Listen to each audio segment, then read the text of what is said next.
Le Mans is an idea as much as a race, a series of flickering impressions, the history so long and eventful, the track, 8 miles of perfectly smooth asphalt, touching the outskirts of Mulsanne, Arnage, and Le Mans itself. We remember the summer twilight, the shadows lengthening until they fade into the night.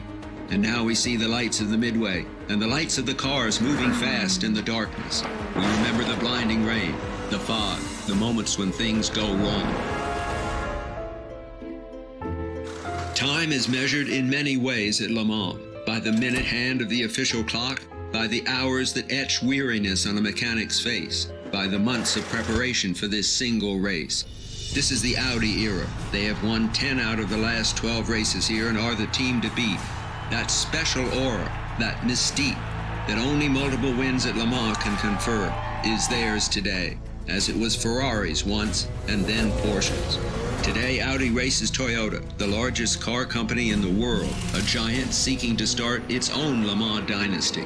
Both teams are racing prototypes with advanced energy recovery systems, a brave new and largely unproven world of supercapacitors and flywheels spinning at 45,000 RPM.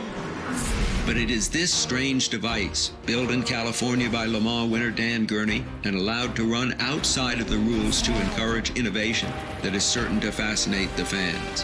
While another American team is popular here in France, Corvette, with its many wins and the bellow of their big V8s. The 21st century version of the 24 Hours is not an endurance race, but rather a series of sprints. Speed matters. Hurrying through traffic matters.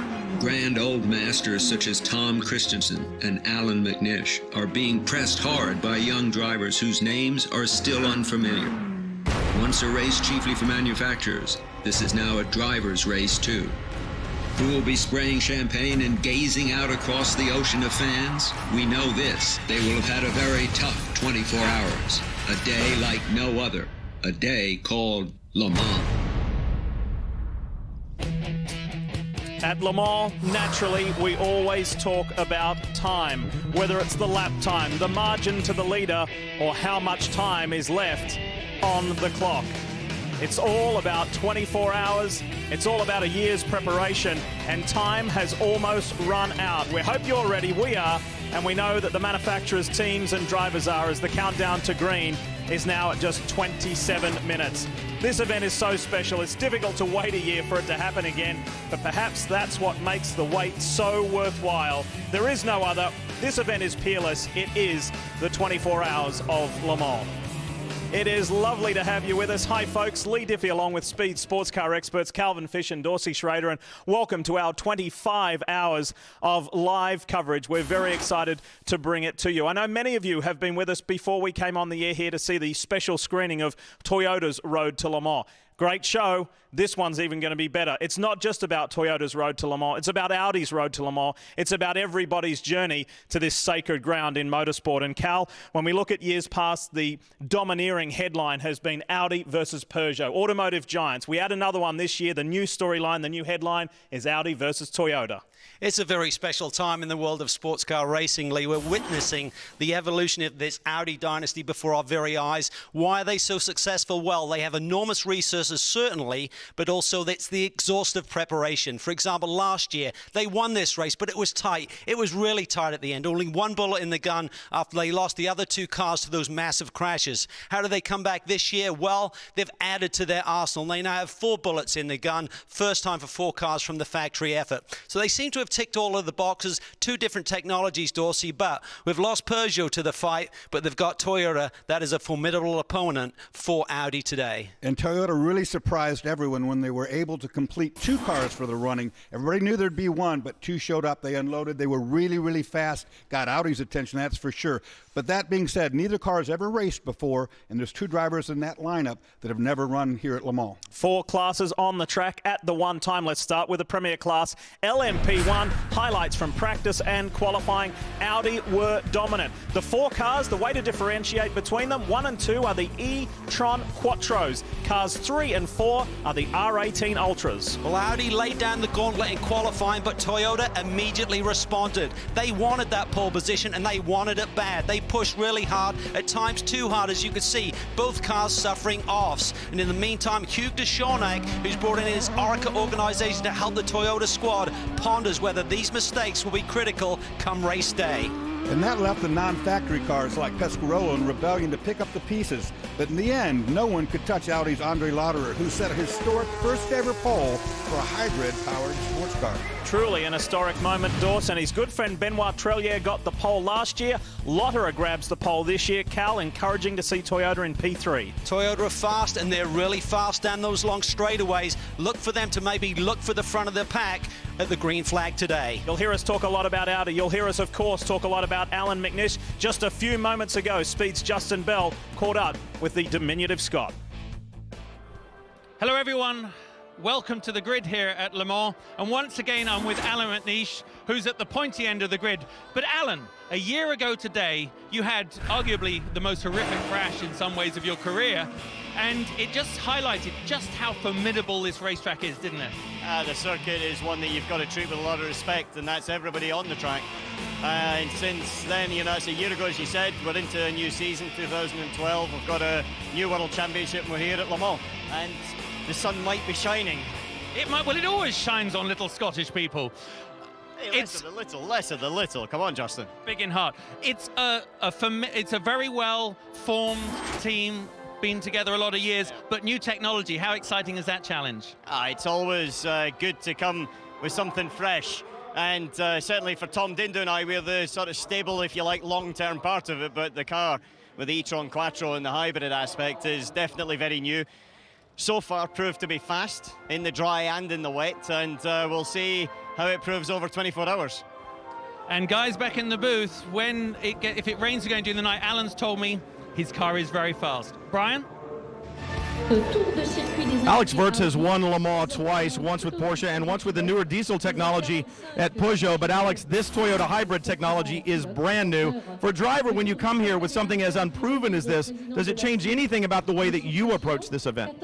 No, not at all, because you know, ambition, dream and reality kind of melts together before the race event, because you think even with unproven technology, a car which hasn't actually completed the long run yet, we still hope that we can do so.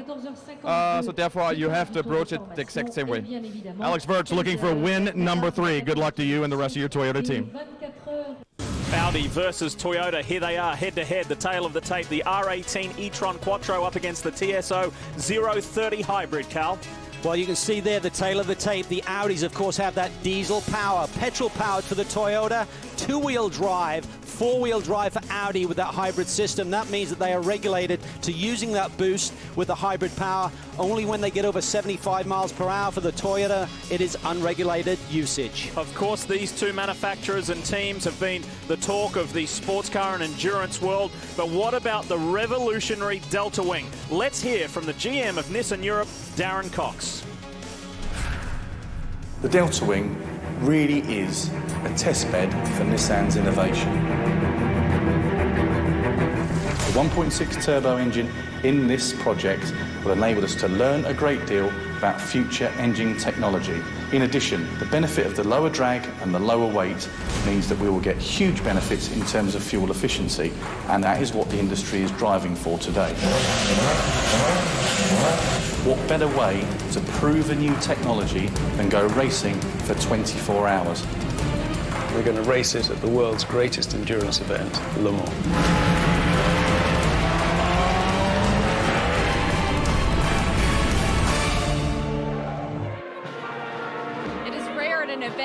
The size of the 24 hours of Le Mans, that one car can garner as much interest as the Delta Wing has in the months and the weeks leading up to this event. Marino, you've been involved for quite a long time with this project. What are your expectations for the race? Yeah, there's obviously a lot of pride having driven every test in this car to bring it here to Le Mans. Expectations are just to go as far as we can. The goal was always to come to Le Mans and prove the concept works, prove the pace, which we've done already. Be good to show how efficient the Nissan Delta Wing can be with fuel economy tyres. So that's what the aims are now. But you know, just being here is fantastic. There are a lot a lot of comments made about this car, Bob. Love it or hate it, it has certainly started a conversation. All right, thanks very much, Jamie. And I'd like to take this opportunity to introduce our second team of booth announcers for the 80th running of the 24 Hours of Le Mans. Hi, everybody. I'm Bob Varsha. Happy Father's Day out there to all the dads, including the two men to my left who also have stood on the top step of the podium at Le Mans as class winners. My speed colleague, David Hobbs, and, of course, Grand Am Rolex star Scott Pruitt. Now, we talk all the time about how Le Mans is all about challenge and speed and romance, but there's also a hard commercial angle to all of this. Manufacturers have been coming to Le Mans for many years to demonstrate new technologies. And David, as many as have been introduced here, the ACO, the organizers from the Automobile Club of the West, have been very aggressive in seeking out new technologies to demonstrate here. Well, Bob, ever since the first one in 1923, this has been as much a test bed as a racetrack, although, of course, obviously it's best known as a racetrack. We've seen a lot of technology here. In the mid-50s, C-Type Jaguar won the first car ever with disc brakes. Then, of course, Audi brought the diesel technology to the front. But, of course, it's not just a huge race here. Obviously, the Delta car, which is absolutely extraordinary, only weighs 1,000 pounds, only got 300 horsepower, running around in very, very quick times. Nowadays, really the effort is on efficiency, because the world has got to become much more efficient. There's no doubt about it. But efficiency aside, when it comes down to it, where the rubber meets the road is where it matters. And, of course, the driver's cockpit is still a hugely important part of this, Scott. It is, David. And what's absolutely amazing to me is it's great seeing all this technology. It's great seeing all these things moving forward with hybrids and with the Delta Wing. From a driver's standpoint, it's all about winning. I mean, getting to the top rung and 24 hours later, spraying the champagne over all your crew and all your folks and everybody around. And we can't forget that. I mean, and what we've seen over the years is those races have become incredibly difficult to get to the checkered flag. They're not just going out there and running around. I mean, you got to race hard. You got to be there. It's wheel to wheel. It's changing weather conditions, as we saw, a little bit of rain in the forecast. You never know what's going to happen, but it's going to be exciting. And who's going to get to the checkered flag first? That's right. Each one of the 158 drivers in this field from over 24 countries will tell you they don't care who sells cars on Monday. They just want to win the greatest motor race in the world, now in its 80th year. The National Geographic Society is in the second edition of a book called The 10 Best of Everything. And in the category of sporting events, well above the Super Bowl, well above the World Cup of Soccer, ahead of the Summer Olympic Games, number one, the 24 Hours of Le Mans. Speed's coverage of the 24 Hours of Le Mans is brought to you by Audi, Truth in Engineering, and by Rolex, official timekeeper of the 24 Hours of Le Mans.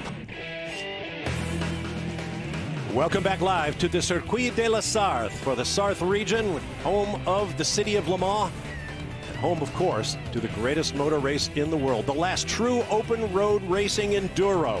The 24 Hours of Le Mans coming your way over the next 24 hours at speedandspeed.com. You see the countdown to the green. David, you've raced here on 20 occasions. Tell us exactly where Le Mans lies. Well, Le Mans is in northwestern France. You cross the Atlantic to the United States, and there you go across the Cherbourg Peninsula. The top left there is Paris, and about an hour and a half on a 150-mile-an-hour train, you arrive at the train station at Le Mans downtown on the outskirts of town, this wonderful 8.5-mile track. The old days, 250 mile an hour down that long straight at the top of the picture there. What a track and what a place. It's been since 1996 that the United States has seen an overall winner at Le Mans, that being Davy Jones, but there is a strong American flavor to Le Mans once again this year. Here are 12 drivers in 8 cars representing 6 teams. The youngest, Frankie Montecalvo in the number 58 Ferrari, and Jordan Taylor in the number 73 Corvette, just 21 years of age. Patrick Long, the only American factory Porsche driver, and Brian Vickers, the NASCAR star, also a rookie here at Le Mans. Speaking of Corvette, they compete in the GT category for production-based cars, the professional division. 7 titles here at Le Mans since 2007. The bright Millennium Yellow Corvettes carrying the stars and stripes on their flanks are strong once again. And the AF Corsa Ferraris are also very strong. Unfortunately, the 58 car had a huge crash on Wednesday and they had to rebuild the chassis. He's going to start 44th. His teammate, the 59 car, actually is going to start on the pole in that group. Aston Martin is second, Corvette is third, Porsche's down in 6th spot, but there's only 2 seconds separate those 6 cars, which is, when you consider it's 8.5 miles around here. It's going bad. It's going to be mighty, mighty close dust-up in that GTE Pro class. A tremendous battle between four famous manufacturers who have all shared glory here at Le Mans in the past, and they'd like nothing better than to do it again here on speed. Let's hear from a member of the Corvette team. In fact, a member of the defending champion GTE Pro Division Corvette team. Greg Kramer is with Tommy Milner. Well, thanks, guys. And the Corvette number 74 that qualified third, their time was actually set Wednesday, and it held. So obviously pretty strong. Tommy Milner, just great to have you here. And of course, last year, a great story for you. Your first win at Le Mans, your first win for Corvette in Le Mans. Amazing. Yeah, what a special feeling that was last year to have have my dad here and to have him to be a part of that. But also my my third time here at Le Mans. My first two didn't go so well, but last year with Corvette Racing, and this team, this is their biggest race of the year, and a big focus on it, and it was very tough conditions at the end there, but just an unbelievable experience, one that I don't think I'll ever be able to top. That just to get that first win feels really cool, and to do it with Corvette Racing my first year was pretty special. And come from behind win at that, a battle to the finish, as he said, pretty spectacular. And for an American driver to drive for Corvette at Le Mans is very special, especially when you're a young man. And this year, Brian Till, we have two of them with this team.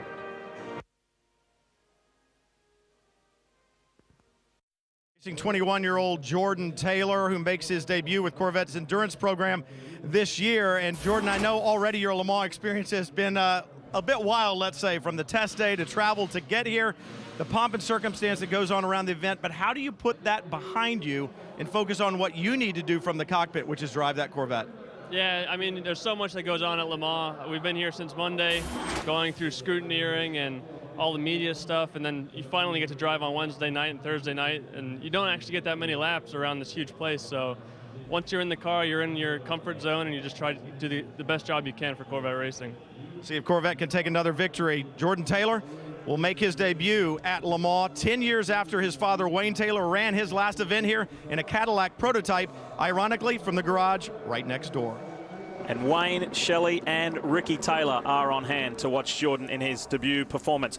Two classes within the GTE ranks. We've covered GTE Pro. Cal, let's talk a little about GTE AM. Well, the rules dictate, Lee, that only one pro can compete in each car here. So there's 13 cars. That means there's 26 non-pro drivers in this field, just in this one class. We saw last year the traffic, the incidents. Hopefully we won't see another similar incident this year. Those drivers are ranked according to their accomplishments in various series around the world. Let's show you some practice and qualifying highlights. It was an important time on track for NASCAR Sprint Cup star Brian Vickers in his rookie performance at Circuit de la Sarthe in the AF Waltrip Corsa car. Chrome Racing return. They've had two podium finishes in GT here at Le Mans, but the field is deep this year, including Raymond Narok's Matmut Porsche. Factory Porsche driver Patrick Pilet did not disappoint the French crowd when he grabbed the pole, becoming the first top Porsche qualifier. Let's not forget, they are 2011 spec cars, and there were only 5 GTE Pro cars ahead of Patrick Pilet. It was quite the accomplishment. There are Americans in that American team. There are Americans in the Pro Speed team. We'll talk all about this throughout our 25 hours of coverage. But for now, let's hear from a man who's experiencing this for the very first time.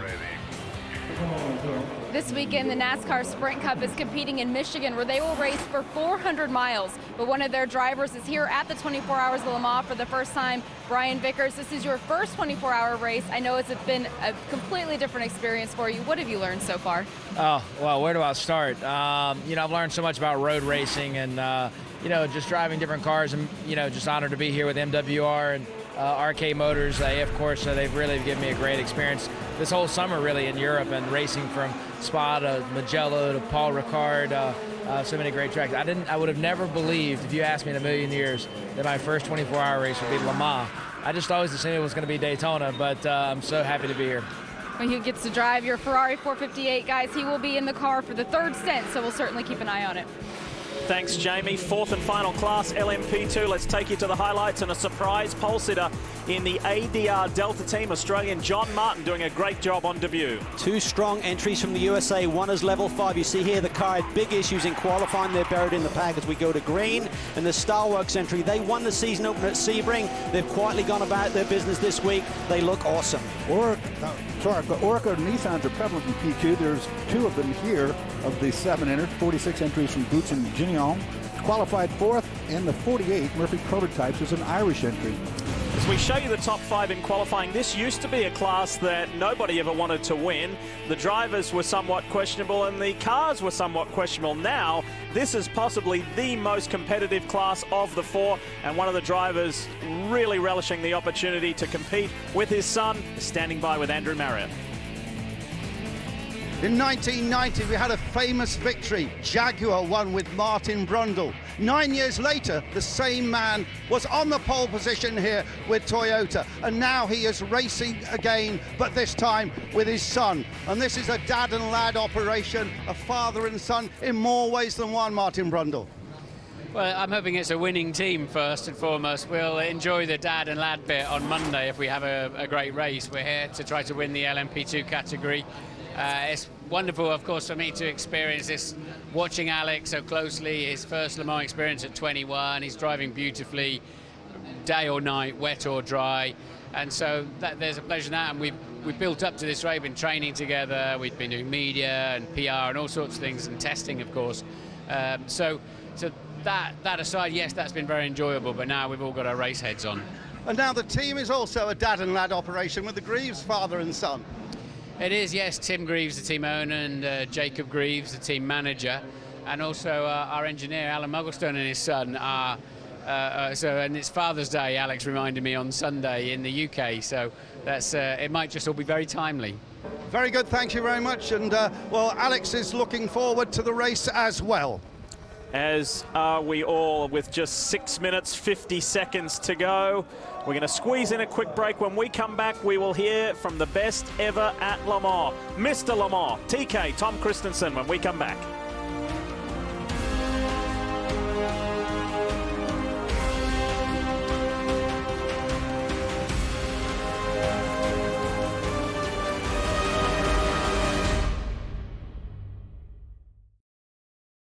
Le Mans, it's commitment, a year's work for one race, always knowing the failure of a single part or a single moment of inattention will spell defeat. It's exhaustion and the heavy hand of luck. As the long day wanes, the once bright cars are pale and battered, streaked with oil. The great crowd will flood the track. The winners will soar on its rising tide. Who will they be? The answer lies ahead. The 79th running of the 24 Hours of Le Mans is next. There aren't too many global sporting events that have a build-up, that have a lead-up, that have the anticipation like this. The 24 Hours of Le Mans, just minutes away. The cars are out on the formation lap, heading down the Mulsanne Straight, and we encourage you not only to stay with us throughout our 25 hours of coverage, but join the conversation as well on Twitter. Hashtag LM24 on speed. Hey, when we went to the break, I told you about the best ever at Le Mans. Let's have a look at not only the man, but several who have accomplished greatness here at Circuit de la Sarthe. Of course, we start at the top. Mr. Le Mans, Tom Christensen, with his 8 wins. 6 of them were in a row, and of course, he eclipsed Jackie Icks's 6 wins, who had that record for so long. Derek Bell, Frankie Bieler, and Emanuele Pirro, each with 5 wins. Part of our tradition on our Speed Le Mans broadcast is Tom Christensen and his good friend Calvin Fish having their pre-race interview. Cal, take it away. Thanks, Lee. Tom, it's great to see you, mate. This year we look like a fascinating battle is brewing between you and the other boys in the Audi camp, and you also have a fierce new competitor in that Toyota. What do you expect over the next 24 hours, mate?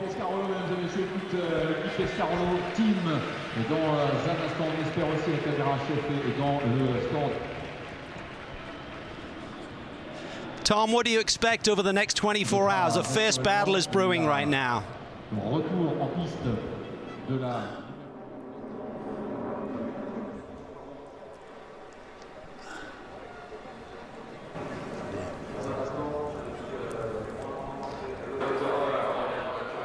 And there are some obviously audio and technical issues there challenging Tom hearing Calvin. Ironically, they did speak in the commercial break, so we will try again to hook up with Tom before the race start. We will see if we're allowed to do that. For now, Dorse, let's take a closer look at this classic piece of road on the Audi track map. Well, the big number on the right, 8.4 miles, and this is village streets, people. This is not a permanent racetrack, so they're on the streets. Extremely fast racetrack, only 2 slow corners, Mulsanne and Ornage. How fast is it? Well, 335.2 kilometers by the Toyota. That equates to 208.3 miles per hour down the straights. Let's have a look at some fascinating figures, because we talk about time, we talk about daylight, we talk about the night, and of course, we talk about the weather. It has been a factor at Circuit de la Sarthe all week. And this just shows you what they have to do, say, in comparison to other 24-hour races around the world. This one dominated by daylight, boys. Yeah, this is going to be wild. I mean, we thought we were going to see some rain here at the beginning, Lee, but there's still a chance of a few showers. Tomorrow looks pretty good, but you know, there's not a lot of nighttime running here, Le Mans, but those 6 nighttime hours are certainly very intense. How does it look weather-wise, Dorse? Well, 64 degrees, cool out. We got a forecast of showers. It was raining all morning. We're going to have a dry start. We know that much, but 24 hours is a long time under these conditions. All right, guys, we're a minute and a half away from the start. Let's start with you, Scott Pruitt. Is this too soon for Toyota to win? Can they be victorious here without even running a race in this car yet? Well, that's going to be a real interesting question. Even from the interview we saw with Wirtz at the top of the show, he's even questioning can they go 24 hours. Obviously, Audi, the dominant factor here, they're going to be, you know, the guys on top, the guys to beat. Well, I think the same thing. You know, the Audi guys, they've already got a victory because they made it here. They've gone through a hard time to do what they've done. Audi's extremely strong. I don't see it being beaten with 4 cars like Calvin mentioned. That's more than they've ever brought. Which one's going to win, I don't know, but I'm sure it's going to be one of those 4 Audis. It's a bit early for Toyota yet, but they are putting a scare up the Audi guys. There's no doubt about it. Well, I think those Ultra Audis, the non-hybrids, will be the favourites here. It's proven technology. They won here last year, and they've been fast in qualifying and practice, Bob. Well, I agree with Lee that the teams have stories to tell just getting here. Now getting to the finish would be a huge achievement. I'm going to go all the way. Audi has made a historic pole for a hybrid car here. I think they're going to notch up that first hybrid overall victory. The man waving the tricolour is the father of hybrid technology, the father of the Prius, Takeshi Yuichi Yamada from Toyota, as we get ready to roll the 80th running of the 24 Hours of Le Mans, and last year's winner Andre Lotterer not wasting any time to ensure he gets away to a clear, clean start. Andre the Giant, what a start. He left the rest of the field standing. Audi 1-2. McNish looks for a way by to take the 3rd spot from that Toyota. And we know McNish, he is the terrier. He's going to go after anybody in front of him. I don't care if it's a teammate or not. Mike Rockenfeller, the last in the order of the 4. Look at this already, a challenge down the inside. That's where he had the massive incident last year. Talk about putting it behind you. McNish takes the spot away. It is not the first time we've seen Alan McNish do that on the first lap. Unbelievable from the Scot. It's become expected of him, hasn't it? I mean, everybody around him knows what he's going to be like. But what about doing it in the spot where he had that massive crash last year, Dorsey? You would think he'd be waiting.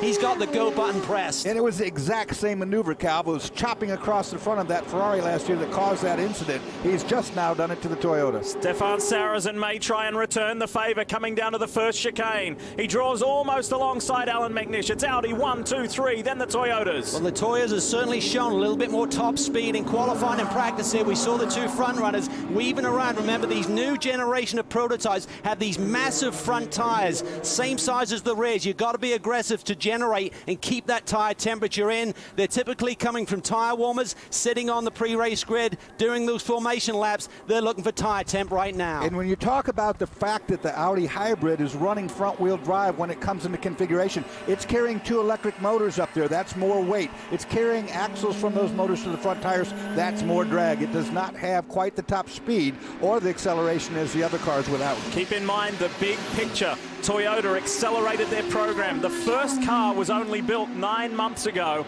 and they're doing this as a means of building hope and boosting morale back in Japan after the atrocities. It'll be interesting to see the approach that Toyota take. They've got 2 bullets in the gun. Maybe they send one. Maybe they just push a little bit hard with one and keep the other one back there, just sort of like shadowing to see if they can get through 24 hours. But I think they've got to be aggressive. I thought they were going to be more aggressive already on this first lap. I think that was the 16 Pescarolo. It was a car that had an engine change earlier in the day after the morning warm-up. It's been a very challenging build-up to Le Mans this year. What a corner this is. Coming down into Indianapolis, this is a beautiful rhythm of the racetrack right there. Just enough room to get back over to the right side, set up, short squirt, up to a notch, one of the low-speed corners. Now, this is low speed, about 50 miles an hour. This means the Toyota will get immediate boost from their hybrid power, whereas the Audis have to get up to 75 miles an hour before it's allowed. Andrew standing by Pescarolo. What's the story, Andrew? Yeah, well, the car is ready to go, but they are not allowed to start this car until they've completed the first lap. So that's what they're doing. They're just putting the car up on the jacks again. But remember, only 2 drivers will be driving this. It's been just a chapter of problems for this team, and Jean-Claude Bouillon has damaged his ribs in the accident, which damaged the car. Then the engine's blown up in the morning warm-up, and finally this Frenchman has certainly got this thing, and they're taking the wheels off again. So they're putting wets on because it started to rain in the pit. In the pit lane, it's raining. Greg, to you. I'm a little further down pit lane in the Straka Racing entry. It's the HPD Honda ARX, and unfortunately during the outlaps, the recon laps, suddenly this car was backed into the garage. They took the nose off, started working on reservoirs, looked like a brake problem. Turns out though it is a transmission problem, but it's not mechanical. It's not mechanical. What it is hydraulics. That's going to be very tough to suss out. Johnny Kane sitting there, very, very sad face. Brian? Talk about top speed of the Toyotas. I looked at the time sheets or the speed sheets this morning. The Toyota has been consistently about 3 to 4 miles an hour faster than the Audi Ultra, and behind that is the hybrid. The hybrid another 2 to 3 miles an hour slower down the straights than the Ultra. That means as much as 7 mile an hour speed difference between that Toyota hybrid and the Audi hybrid, guys. We feel that the reason that the Audi hybrid is slower down these straightaways, basically once that boost has been given by the hybrid power door, see those front axles where the driver's given to are really along for the ride. So there's a lot of drag, a lot of friction involved, and that's costing them straight line speed at the end of these long Mulsanne straightaways. No question about it. And of course the Toyota runs its drive on its hybrid out of the rear wheels, through the transmission out of the rear wheels. There is not as much of a drag factor there. It doesn't pay quite the penalty. And it is getting wet from the sheen of the road I just saw. That's Manuel Collard exiting pit lane for the first time. First racing laps for Collard and Pescarolo for the 16. This is encouraging for the Toyota. Sarrazin trying to distract McNish by flashing the lights, and the Toyotas early on are staying in touch. How quick is Sarrazin? Well, he went on a streak here from 07 to 09, 3 consecutive pole positions. He loves Le Mans. He wants the win. He's come so close. He wants it to happen here with Toyota. Car 12, ex-Formula One star Nick Heidfeld. Last time he was here, it was in those Mercedes. Remember, they went airborne with Mark Webber and Peter Dumbreck. He was part of that squad. Now he drives for the Toyota-powered Rebellion team. There he is, Mr. Uchi Yamada, the father of the Prius technology. And just a replay of the start and how Lotterer did not hang about. And are they going to let us see Alan McNish? This is World Feed Pictures. McNish making the move on Sarrazin. What a gutsy move on lap 1. This was wild. That is a tough competitor you're going up against, and Alan just plows it through on the inside. That is unbelievable how he could put last year to one side and just go for it. Cool stuff. We're riding here with the 73 Corvette Jan Magnussen, a 4-time winner. Corvettes look really strong here. Yes, they knew that the Ferraris would be quick. They expected a challenge from Assen, who came so close to a pole position. Expect that Varnish to be quick here this weekend. But over the course of 24 hours, everyone is betting on Corvette to repeat here. Taking a look at that windscreen right now, totally dry. There's no rain coming down here, but again, this is over 8 miles per lap. It could be pouring down at the other end of the circuit. And Mags makes the move on Jamie Mello. That was the 59 Luxury Racing Ferrari 458, the pole-sitting car, that time set by Freddie Makowicki. But Mello has started the car. The class leader, incidentally, in GTE Pro is Stefan Muka in the Aston Martin, a car that many of the competitors in GTE Pro are fearing. Well, it's pretty much unlimited. It's got a lot of different regulations. It's got a little bit more fuel. It's got a little less weight. It's a little bit more unrestricted, a little bit less gurney. So the rules have really been swayed Aston Martin ways. So expect that Varnish to be a factor here whilst it runs strong. First shots of P2. All of them. Yeah, and this is fantastic. The 25 of John Martin, the pole-sitting car, the combination of ADR, Allen Docking Racing, and Delta, 2 separate organisations coming together. They came together in the Super League Formula, the open wheel class, and here they are at Le Mans for the first time as this collaboration, grabbing the pole, and Martin leads the class over Olivier Pla, and then Beshi, Panticciati, and then Sohail Ayari, doing a nice job. Of course, Nissan got all of its kudos for the Delta Wing. That's not the only Nissan in the field, as P2 is mostly Nissan powered, different chassis. Oreca's the main one. And this class has really blown out. 20 entries, as Lee said. This used to be the class that nobody wanted to win. It was like the limping wounded around here at the end of 24 hours. Could anyone even get to the finish? Now it is really strong. 20 really, really good cars, very strong. The Nissan has certainly proven. We've got a couple of those HPD entries for the StarWorks team and the Level 5 entry from the States. They expect to be a factor here over 24 hours. But certainly the Nissan seem to be a little bit quicker on pace at this point in time. The first view of car 17, that is the second Pescarolo entry, and that's the Dome, the Japanese manufacturer. And as Andrew detailed a little earlier on, it has been a very, very eventful lead-up for Henri Pescarolo and his group. And that Dome is not giving up position. That is Sebastian Bourdais behind the wheel. We've got a couple of IndyCar stars in this race. Last year's man who finished top 10 at the Indy 500, Bertrand Baguette, is also in the race. David Brabham right there in the mix. I mean, behind those two Audis, looking at the starting drives, you had Sarrazin, McNish, Wirtz, Rockenfeller, Heidfeld, Bourdais, Brabs. These are the best in the business going at it hard here in the first hour at Le Mans. Brabs looks to the outside on the long run down to the chicane. Great onboard shot right there, shows you limited visibility, and that's one of the better cars, I should say, is the fenders on these cars are so high. When you sit in the inside of the cockpit, look up over the front of the fenders, you really don't see that much. You'll notice with those fenders, Dorsey, now they have those cutouts. There you can see it right there with the Pescarolo car.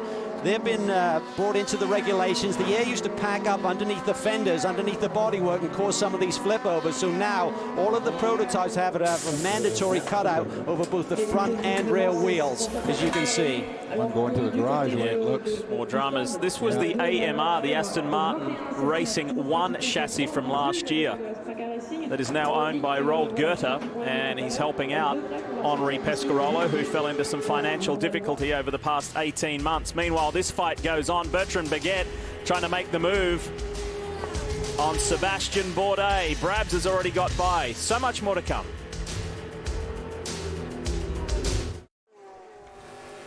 You can climb behind the wheel with some of your favorite drivers for the ultimate two-screen experience. Once again this year, we're working with our partners at Chevrolet to bring you an enhanced Le Mans coverage. Go to speed.com/Corvette for live streaming coverage of the Corvette onboards and pit lane.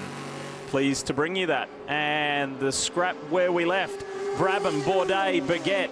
This is for 9th, 10th, and 11th. You haven't missed anything up front. Andre Lotterer is still leading over Loic Duval, Alan McNish, Stefan Sarrazin, and Alec Wirtz, the top 5 overall. In GT, there is a tremendous scrap going on between Stefan Muka and Ollie Gavin is up to second. Olivier Beretta in that 71 Ferrari. And Jan Magnussen, all in the top 5. And in GTE AM, it's pretty tight as well, with Sean Edwards leading the way over Flying Lizards. Patrick Pilet, who's just now, as we speak, got by Edwards, and Alan Simonson brings the Aston Martin up into second. While we're away, let's show you some of the frantic action. Tony Vilander on the left-hand side there, Cal, going by Mark Lieb. Yeah, this is going to be a battle all day long. These AF Corsa Ferraris look awfully tough. The Corvettes have already gone to the front, so this is going to be a battle we're going to see over the course of 24 hours. The field is a little bit thinner in GTE Pro this year, but the best in the business. Well, GTE, of course, it's for Grand Touring Endurance, but I think it should be GT everybody, because the whole field is there. Look at this. This scrap is going wild. This is the 80 Flying Lizard car pushing through the order, trying to make up for some lost ground. That's Jörg Bergmeister behind the wheel, and that is a formidable trio there. Jörg Bergmeister, Patrick Long, Marco Holzer, look out. If they can't win this race, nobody can. That is quite the trio. And Porsches feel they may have a chance here. 3-4 wide. There's somebody just knocked a piece of bodywork loose. And this is the first hour of the race, boys. How intense is this? This is a 24-hour sprint race. It's like watching a Formula One race, but over the course of 24 hours in terms of the intensity that these teams and drivers will be going through during the course of this event. You never want to use the word desperate, but Flying Lizards have only had one podium, and this is their 8th start at Le Saf. So they really want to make up for some lost opportunities and go to the top of that podium. You used to be able to sit back and play it cool, run about 85%. Those days are gone. You have got to scrap for every position you can get on this racetrack, and it's going to be like that for all 24 hours. See, Brabs has settled down nicely and started to stretch his gap on Bourdais a little bit. That dome, as you mentioned, Lee, has had a lot of problems over the last few months. They suffered a huge testing crash with Nick Manassian behind the wheel when he had a tire explode on an airfield circuit, close to 200 miles an hour. That's the second year in a row that he's gone for a ride. He took one in the Peugeot last year in testing before Le Mans as well. So this race for a better day. This racetrack's very much like that, Calvin. Like I said, there's only 2 slow corners. You're always up in the upper 100 mile per hour, approaching 200 mile per hour all the way around this racetrack. So a tire failure or anything like that is always big here. Yeah, a quick look there at the Aston Martin of Stefan Muchat defending from Ollie Gavin. Here is that 59 luxury Ferrari. And there is Tony Vilander sandwiching Jan Magnussen. Ferraris have come on incredibly strong here. Porsches used to be the car of choice in GT competition, but with the Ferrari 430 winning a couple of times and now the Ferrari 458, it seems to be the go-to car at Le Mans. Yeah, it really does. And I tell you what, Jamie Mello has a point to prove, because he has been a Ferrari factory driver for many years, but there were incidents both on and off the racetrack last year that caused Jamie to lose that contract. He's been picked up by Luxury Racing, and there's a real friction between he and particularly Jimmy Bruni, who remains on the Ferrari squad driving for AF Corsa. At first look at that little speed cam down in the ground there over at Arnage. It's going to show us some good pictures throughout the 24s, we hope, until somebody takes it out. So Beretta in that 71, Magnussen in the 73, Mello there. Look at this, check this out. Whew. This is wild stuff on the entry to the Porsche curves there. This is high-speed action through here. In the prototypes, they say this is where you really gauge how good your car is. They're 5th gear, the prototypes through here. Amazing speed. For the GT cars, it's a little bit more of a wild ride. This has been intense for the opening minutes of this race. But that's what we predicted both GTE Pro and GT Am to be. And if you're wondering why we keep seeing these trio, well, it's a pretty simple equation. We're at the behest of the World Feed, which is controlled by a French director. And we're looking at Sébastien Bourdais and Bertrand Baguette. Say no more. David Brabham doing a nice job. Of course, he knows how to win here, winning overall for Peugeot back in 2009. Andrew, what do you have? Well, the Pescarolo sadly is back in the pits. They bolted that engine in very, very quickly. Now they've got a misfire. Just see the guys from engine developments working there. John Judd Senior, the tall man, just bending over the engine there. He is in charge. Developments, but you just can't bolt these engines in 2 hours and expect them to run perfectly. They've got the laptops going, they were tapping on the keyboard trying to get this engine sorted, but I think it could be quite a long job. So just a desperate 2 or 3 days from Pescarolo. Yeah, they've returned. We missed them in 2010 when they didn't have an entry. They returned, but they still don't seem to have the finances that are necessary to compete at this level. So great to see Henri back at this circuit, but we're hoping for better days. Man that never gives up, that's for sure. He just brings and he runs with every penny he's got. On board with Jan Magnussen, looking at Tony Vilander. And the story behind that 51 AF Corsa Ferrari, the huge crash, the scramble, the frantic repair, and then getting the car out in the final 30 minutes of the final session. Look behind Mags. Is that bump drafting or what? That's Mark Lieb. He's coming. He's a man who's had so much success here as well at Le Mans. See how wide the front of that Porsche is, and being up behind that Corvette is a smart thing to do. Long, long straightaways here. Drafting, no doubt about it. You get a big toe down these straightaways. Lieb, Leitz, and Hensler. What a trio. Another one in a Porsche with 3 stellar drivers. And Mark Lieb is being shadowed by fellow Porsche factory driver Patrick Pilet. That's in the older Flying Lizard Porsche, the 2011 spec car. And a good point right there. If you look at the 2 cars and you look at the older car, it's much narrower. It's got a top speed that's higher than the newer car as a result of the less drag on the front. Yeah, they're saying the new car has a lot more stability. Whoa, oh, here we see someone man. wide, one of the Audis. McNish. Wow, that's McNish. That was very close to a huge problem. Wow, he had an accident in the pre-test right here at Tête Rouge. He got away with one there, fellas. You're not kidding me, dude. Ulrich looks on. That was one heck of a save, let me tell you. Remember 12 months ago, Alan went out at the end of the first hour. And remember, it rained very hard this morning. That was wet. when he was off the racetrack. We haven't talked about these Audis. I mean, there's been visibility issues since the drivers first got behind the wheel in testing last year. Numerous incidents last year. Dumas had a couple of spins, one in qualifying. TK, Tom Kristen, threw it off the road at Tete Rouge. Then we had the massive crashes with Alan and Rocky during the course of this race. When you look inside that cockpit and look at these massive front wheels and the fenders that then produces, it is really hard to see peripherally through these corners and certainly in amongst traffic.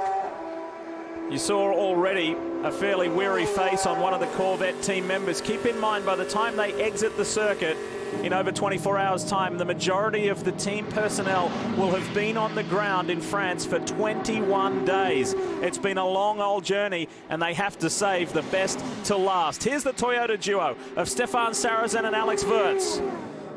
Wurz has closed in on Sarrazin here a little bit over the last couple of laps, but it seems like the Toyotas either are being patient or they just don't have the pace right now to challenge the Audis during the course of this first hour. Of course, there's a little bit of adjustment they can make during the course of this race with different tire compounds and different boosts coming from that hybrid system, but once it's logged in, it is what it is. It really produces about 500 kilojoules, which is equivalent to about 500 horsepower, and that is then dispersed before the next braking zone. There are 7 braking zones spread around this race circuit, essentially the high load brake zones where it regenerates the system, and then it has to be dispersed before the next corner.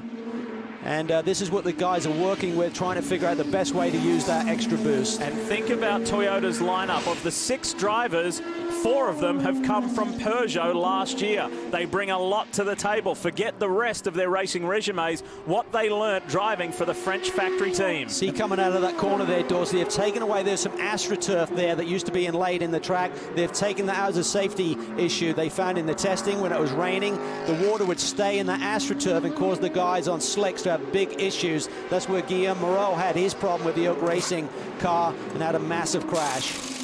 Like I said, those cars, neither of which have ever raced before. You know, I don't know if I wouldn't have taken one of those on a strategy call and sent it out there as a rabbit, but it looks like they are playing under a conservative role right now. That was the Stracker HPD prototype on pit road, so perhaps getting ready to head back out. On board one of the Audis to show you, that's probably a better view of, than the driver gets, as he'd be sitting lower. This year they have a rear-facing camera, so it really gives the guys a better look behind. Not that they're typically looking behind much, they're normally overtaking cars, but they say it just gives you a better awareness around the whole car. Not only couldn't you see going forward, you weren't sure what was behind you, and it just made it very claustrophobic in terms of sensing the car. They feel with the rear view facing camera, they're in a lot better shape. And Team Corvette, of course, have run that same system for many years now, effectively. Great scrap going on here between Aston Martin and Corvette. This is Stefan Muka holding Ollie Gavin at bay. And let's not forget about Ferrari and Porsche. Speaking of Ferrari, Justin Bell standing by with ex-F1 star Giancarlo Fisichella.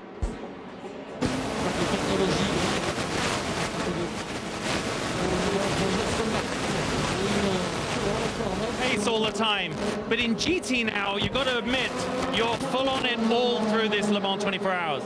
Yeah, it's a fantastic category. It's there is a big competition in each other with all the best manufacturers in the world, and it's nice to follow the race because until the 24 hours, until the end of the race, Tony did it so far. I'm going to move us forward a little bit because of the microphone. Sorry, 1 second. Tony did a fantastic recovering so far. We are already P4, starting from one of the last row, so it's great. The car is running very well. Tony is doing a great job. Let's go ahead and then we'll see. Yeah, is it an easy car to drive flat out the whole time? Because the balance looks very nice in the corners. Yes, it is. In pre-practice, the car balance was fantastic. Very consistent from the beginning to the end. We can keep the tires even for 2 stints, and the car is reliable, it's comfortable, so it's a very good car for the race, for the 24 hours. Let's keep finger crossed and go through the end of the race. I'm sure. Thank you, G. You can tell it's nice when Formula One drives excited to be here, isn't it, guys? Yeah, he is really excited about not necessarily being out of Formula One, but he's fully embraced being a permanent sports car driver now. He loves the more relaxed atmosphere, and he certainly loves being back at Le Mans. We need to squeeze in a little break. Lotterer leads by a healthy margin over Loic Duval and Allan McNish.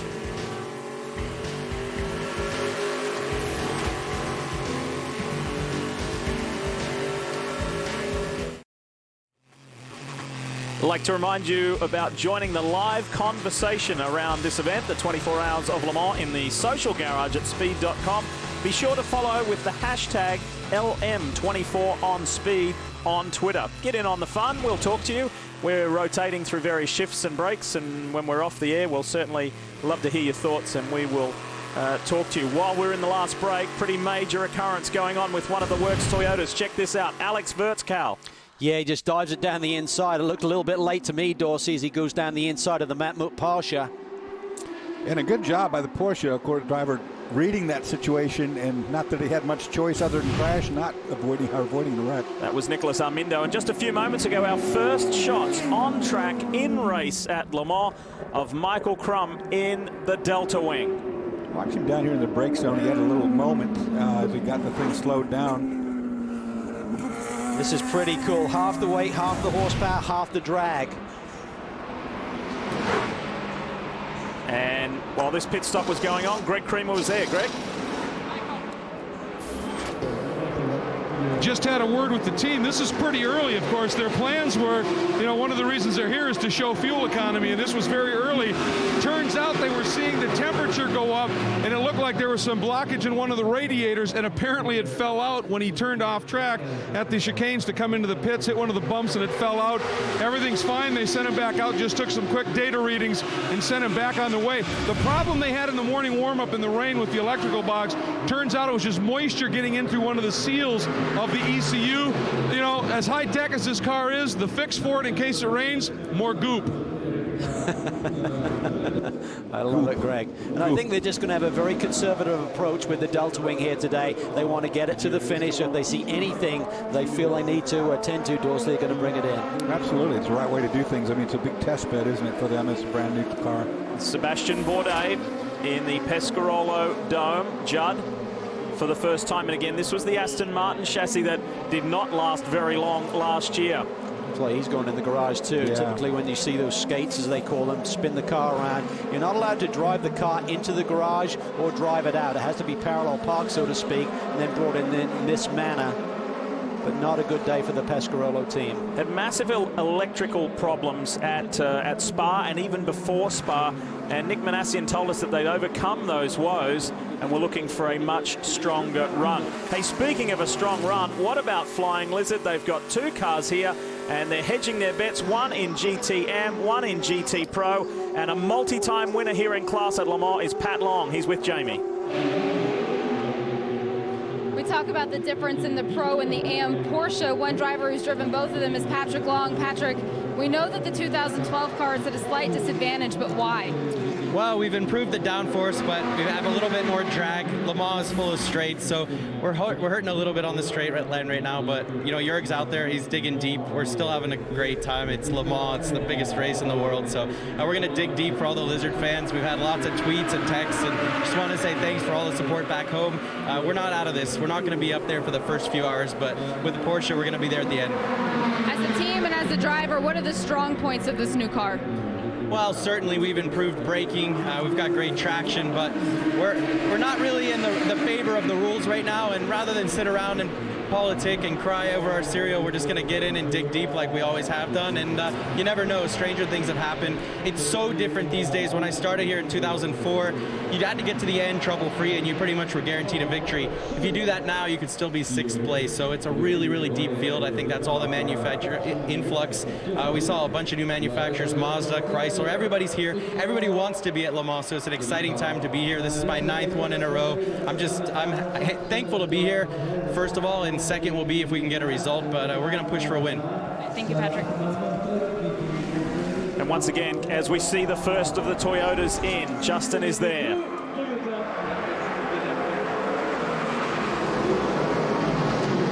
Recharge hybrid system on the way into the pits under braking. And listen to this. Hold on. He's getting ready. Absolutely nothing. That is the first time at Le Mans we have ever seen a prototype car go down the pit lane under battery power. By the time it gets to the end, it will kick to its gas to the engine and head out onto the track. Quite amazing. I didn't hear a thing. Bit dangerous, really. A couple of good things about that, though. You know, you have to, by rules, when you come in, have to shut the engine off. We've seen so many times a hot engine not want to start again. That's not a problem with that car. They take off on the battery. They run through the gearbox, and when they get up to the end of the pit lane, they pop start the engine. Yeah, it's almost like bump starting yourself, which is a great safety net to have. Problems for the 4 car, Roggenfeller's car being wheeled into the garage. This is a major, major development in the first hour of this race. And we see those Toyotas come in at the lap 9 mark. We'll monitor that through the first 2 cycles. It is not unusual here at Le Mans to see the cars come in early. This is unusual for Audi to have one of its cars in the pit box so early. And went right back to the engine bay and pulled the engine cover off. This car is engineered by Howden Haynes, known as H. Any of you watched the Truth in 24 movie when they had that brilliant win here a few years ago, the first version of the movie, you will know how big a part Howden played in that. He's been given this car for this event. He hasn't really been given the hybrid technology to work with, so they felt put him there, and he takes the same crew. So the crew and engineer from McNish and Christensen is running the number 4 car here this weekend. No change at Pescarolo. No, they're having a hard time. Ooh, trouble right there almost with the Toyota team. And we talk about it, these guys have not raced this year, and if you're going to have problems, it's going to be in these pit stops, Dorsey. They're not well versed. Remember, Audi competed at Sebring. They competed at Spa. They're well versed already. Even though they brought in the Oracle organization, think of Oracle like you think of Yost at Audi. They're really the backbone of the team, but you haven't got races under your belt, there's going to be problems. And Cal, remember when we were talking with technical director at Audi, Ralph Jutner, he told us one of their innovations at Audi that would prevent this happening, what happened to Toyota just then. The Audi will not fire up while the fuel hose is engaged. They have a safety mechanism that will not allow that to happen. We obviously saw it just there with Toyota. It happened.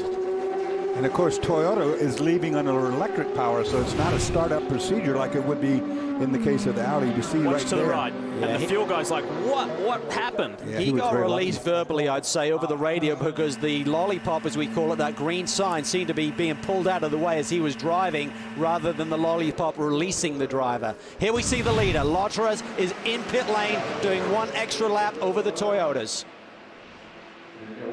And that in its own right surprising because of the hybrid system.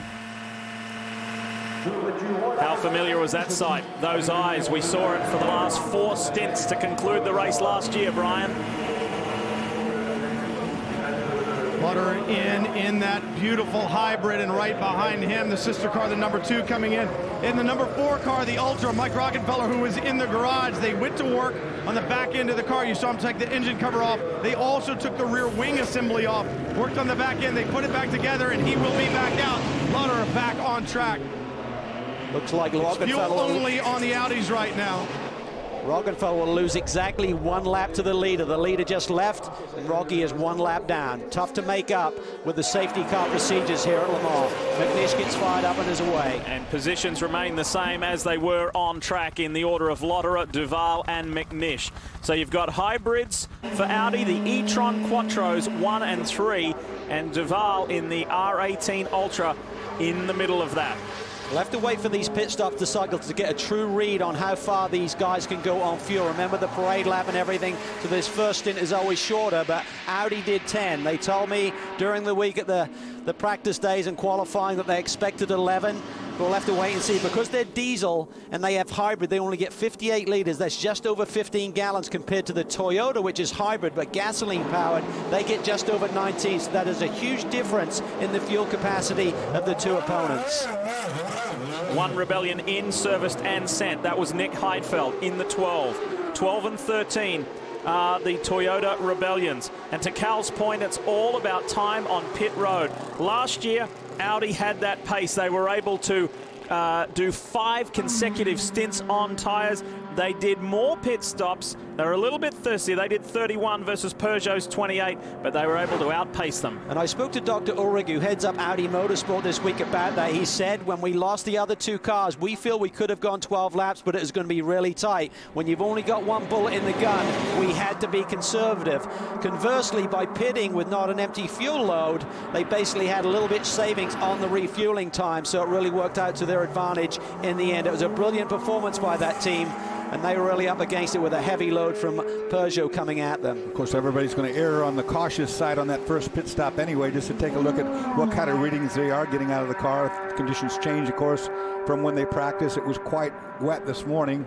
I think that second still will be the true read as well, Dorsey. With this first one, with the pace laps and everything, hard to get a true read. When you get that second one done, that's a full green flag run. You'll get a better read in terms of knowing how much fuel it took to top him up, and then they'll go from there and how many laps they determine they can run here today. What a wonderful opportunity for this man here, the Frenchman, Loic Duval. He grew up just 45 minutes from this racetrack. He splits his time between France and Japan, where he's become a superstar in Super GT and Formula Nippon.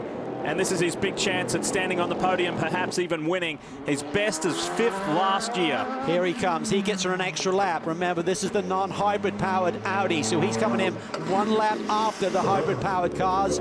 Their fuel capacity is slightly different, just a couple of litres, about half a gallon more in the number 3 versus the number 1 and 2. But Loic Duval, what a year for him. He was running for Honda. He switched to Toyota in the off-season, and now he finds himself competing against Toyota at Le Mans with Audi. See how tight pit lane is right there. That's the first real good look that we've had at it. Brian's there. Brian.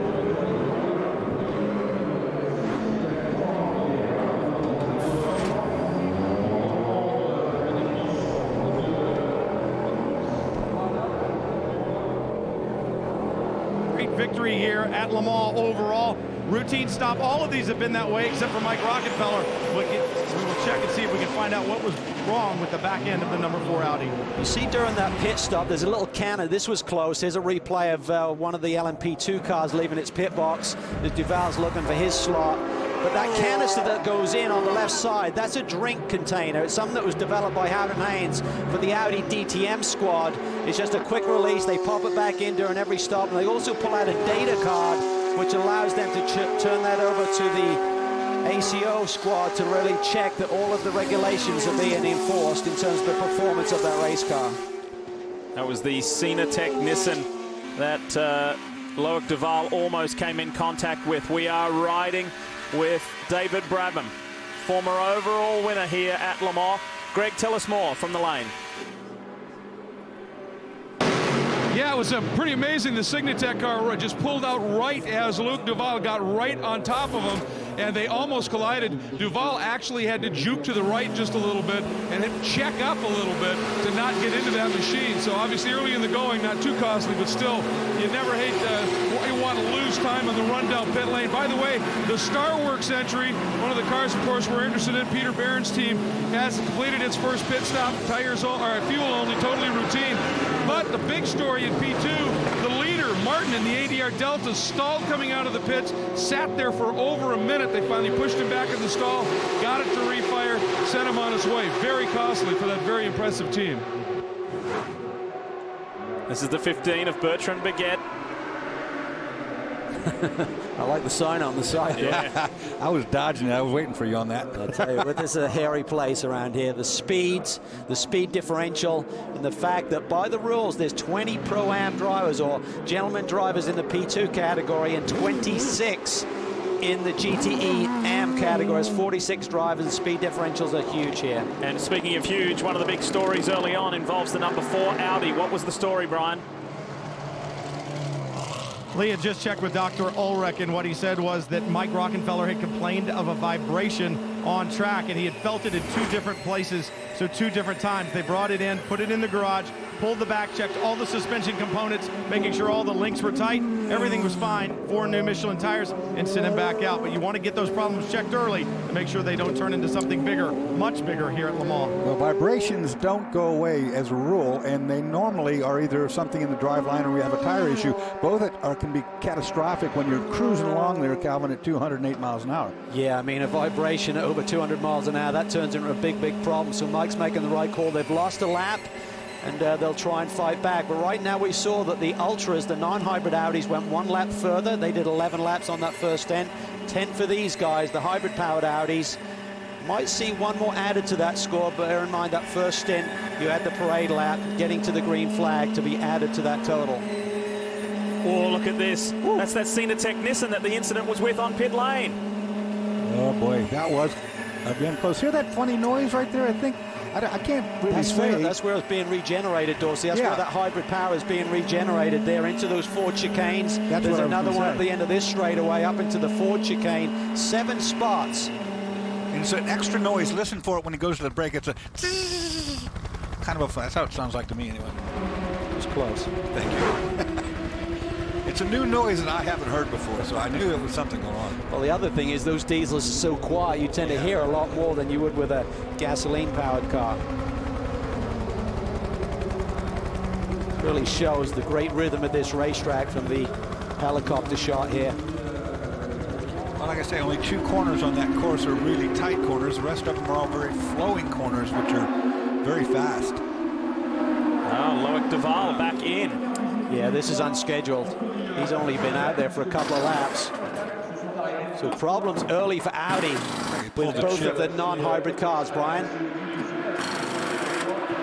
One more time, a crew member went to that left side door, opened it, and put in a data card, or removed the data card. So they must be looking at some type of data that I would say is probably being unloaded from the power plant. So that data card out, they will take the opportunity to do tires now. They filled it with fuel, so it'll be 4 new Michelin tires.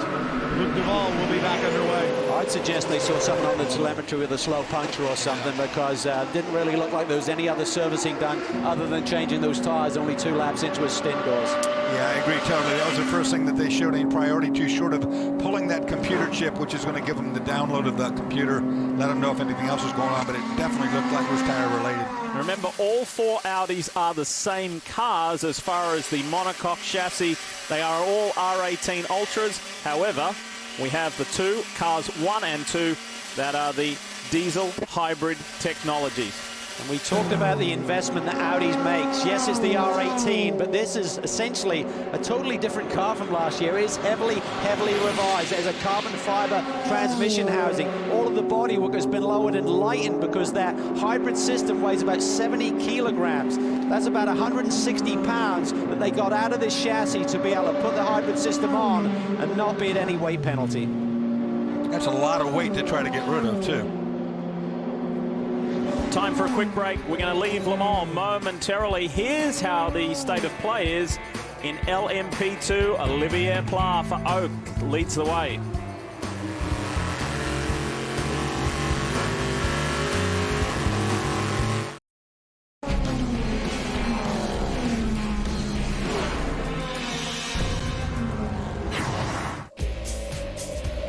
Speed's 25 hours of live coverage of the 24 hours of Le Mans continues. Just look at some of this torture that the cars go through. Some beautiful super slow-mos from Circuit de la Sarthe.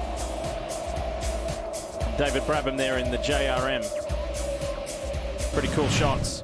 Hey, a quick reminder that tomorrow NASCAR Race Day is live from Michigan. Yep, Joey Logano will find out about what he is up to. Mark Martinell's on the show. There'll be a debate about, does Kurt Busch deserve another chance in the 51? It's NASCAR Race Day, fueled by Sunoco, tomorrow at 10 Eastern. You can see right there, the 73 Corvette is in.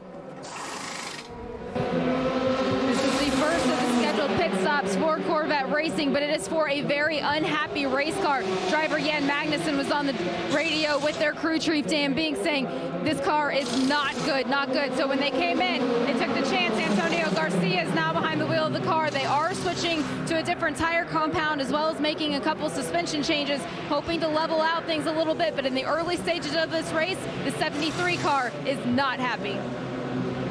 Well, you have to wonder in terms of tyre choice for the start of this race. That was very damp initially. We saw changes made. Even guys came in after an exploratory lap before the green to come in and change tyres over. Maybe they went a little bit too soft, Dorsey, and then the car started to go off in terms of the grip level going away. Thinking that the conditions were damp. Let's have some grip out there, but maybe it wasn't good on this long run. Well, that would explain it for sure if the tires were overheating and get really squirmy out there. Certainly the conditions of the racetrack are different than even what we thought were going to be like. For those of you who watch Formula One, you'll be familiar with the DRS activation zone, and the term DRS, we're talking hybrid here, and the hybrid regeneration zones. Cal, where are there? How many of them? Well, there are 7 around this racetrack. The first is up at the Ford chicanes, and it's really a question of 50 meters from the corners where these zones happen, and it just recharges the system. Basically 500 kilojoules, which is equivalent to about 500 horsepower. It's like pouring that horsepower in a bag. It's like sand, and then it's how you disperse it on the exit of the corners. Certainly the bag is only so big, you can't keep adding to it and have more to use. And the Audis, for example, are using that horsepower over the course of about a 3.5 second stint with a boost of about 150 horsepower is what they're telling us. And again, the difference between Toyota's system and Audi's system is Audi's system does not generate any kind of power until it reaches 75 miles per hour. So as they come off of a corner, like down here at Arnage, they won't get any assistance until they hit 75 miles an hour. Toyota has their assistance instantaneously. And of course, Toyota is driving off of the rear wheel drives, and Audi is using the hybrid to the front. Sohail Ayari there in the 49 PCOM P2 car, driving alongside Louis Perez Compact and also Pierre Caffa. They're very excited about their chances this year in the 49. It's an Oreca Nissan. They've made a complete switch as far as chassis and engine for this year, and they feel they have a real chance. One of the early stories in this race was the troubles at Pescarolo Sport. Andrew, update us. Well, I think the 16 car is going to be retired. I just saw John Judd from Engine Developments talking to Henri, and Henri looking very despondent. There he is in the garage. Had that wonderful drive of the Matra this morning, but everything's going wrong here. The 17 Dome Pescarolo was in to have a problem with the drive shaft and also the alternator. That's fixed. That's going fine now. So Bourdais is back in that car. But I think this is not going to be a good year for the Grand Henri, 4 times winner, of course, as a driver here. And I'm pretty sure the 16 car is going to be retired any moment. Isn't that tough for Henri Pescarolo? Nobody has started more 24 Hours of Le Mans. He's got 33, and today he had flashbacks to the glory days where he and Gerard Larousse were honoured, and they got to do a tour of the track, and they were happier times then. It's tough times there. We just saw the 74 Corvette in. Jamie, update us. Well, the 73 Corvette was not happy. The number 74 Corvette is very happy right now. Oliver Gavin brought the car in for a fuel-only pit stop. He told the team, I don't want to change anything. This car is on rails. Well, you got to wonder then if they had a split strategy between the two cars, or if the driver starting decided he wanted a softer compound or whatever, because most of these cars usually start out pretty much equaled up. Yeah, and that'll be a driver call. They're going to have the chance to go out on the racetrack and really feel it out on that formation lap. And if they feel it's too damp, too risky, this is a 24-hour race, give me a little bit more grip. Give me a safety net to work with.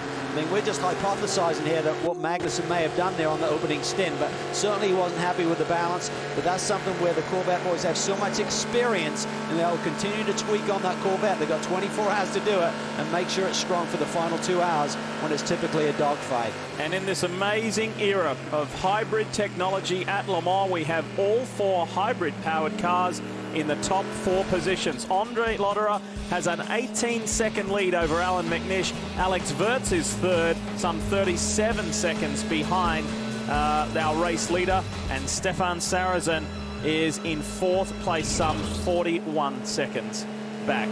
And a quick reminder that you can see both of our Corvette onboards and also their pit cameras if you head to speed.com/Corvette. And we'd like to thank our partners at Chevrolet for that opportunity to bring you that bonus coverage at speed.com.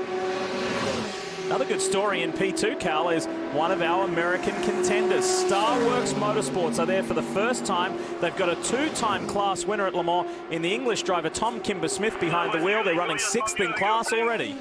Yeah, they're doing a great job, Lee. I mean, they lost Stefan Sarazan. He came on board at the beginning of this year when Peugeot pulled the plug. They had a lot of really quality drivers left to find and scramble for rides at the last moment. Peter Barron took Stefan Sarazan. He ran at Sebring, he ran at Spa, and then he got the call from Toyota when they were replacing one of their nominated drivers for Le Mans. At the last minute, he pleaded with Peter Barron. Peter wasn't happy about losing him.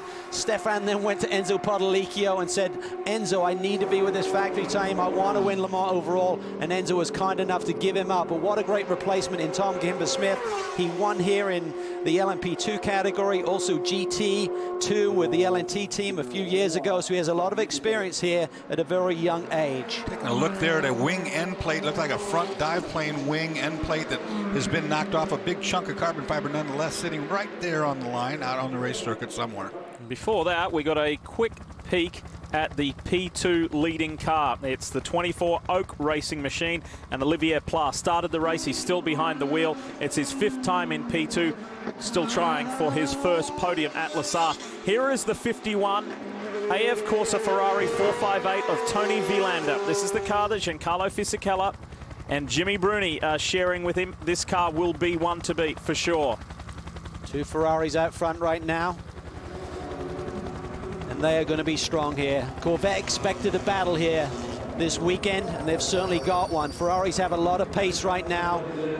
Here we see one of the other cars, Beretta's car, the second of the AF Corsa entries is in. Let's see if they are able to double stint their tires. We saw Magnussen's car, the first Corvette in, had to change tires. Ollie Gavin stayed on the same set, so happy with his balance. I see new tires at the ready. Looks like fuel only. Justin? Yeah, it is fuel only. At this stage of the race, as you say, after, although a hard pushing but shorter first stint, obviously got a double stint at Midland. Beretta in the car, and I can tell you, speaking to Olivier yesterday, he's got a renewed lease of life. He had obviously a very successful time with the factory Corvette team, but remember, he's half Italian and he's loving racing with AF Corsa. AF Corsa, I must tell you, is one of the most un-Italian teams in a way. It's got all the good bits, but none of the hysteria. And they are truly formidable here at Le Mans. And I think we're going to, great food, I mean, Calvin, great people and good-looking birds, but they're quick and they don't scream and cry. So I think you're going to see the 51 car doing very well. Are you talking about the birds who don't scream and cry? You see a corner worker out there, went out there and picked up that piece of debris that we've been looked on at racetrack before. Brave man, I'd say, at the speed these guys are going.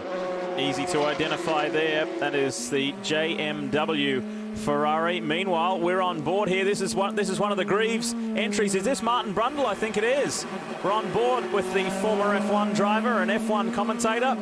And he's chasing down Patrick Pilet in that 79 Flying Lizard machine. You know, it's pretty difficult between the P2 and GTE traffic here. There's not a massive speed differential, and Martin wasn't too happy with that. He's fired up. I mean, traffic is always a concern, and there's an ebb and flow to it. Down the straightaways, it is quite frustrating for the P2 cars because...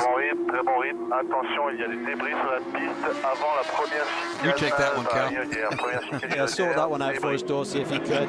But yeah, the P2s and the GTE cars are a similar speed down the straightaway, so it's really an out-braking duel. But through the corners, you can see Martin was getting a little bit frustrated, but currently running 7th in class with the team that won here last year. Well, taking a look at top speed of both those cars, at the other end of the straightaway, at the top end of the straightaway, there's only 4 mile/hour difference between the GT car and a P2 car. 188 mile an hour for the P2, 184 for the GT. How tough was that for Mike Rockenfeller? How costly was it for the number 4 Audi?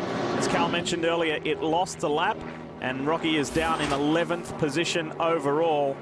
He just got by Olivier Pla, the P2 class leading car.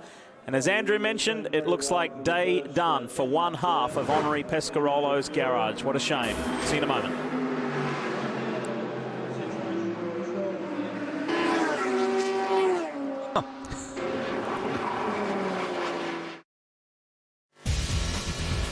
Enter now for a chance to win a 2013 Corvette 427 convertible with the 60th anniversary package, plus a trip for 2 to next year's 24 Hours of Le Mans. Visit racetowincorvette.com now to enter.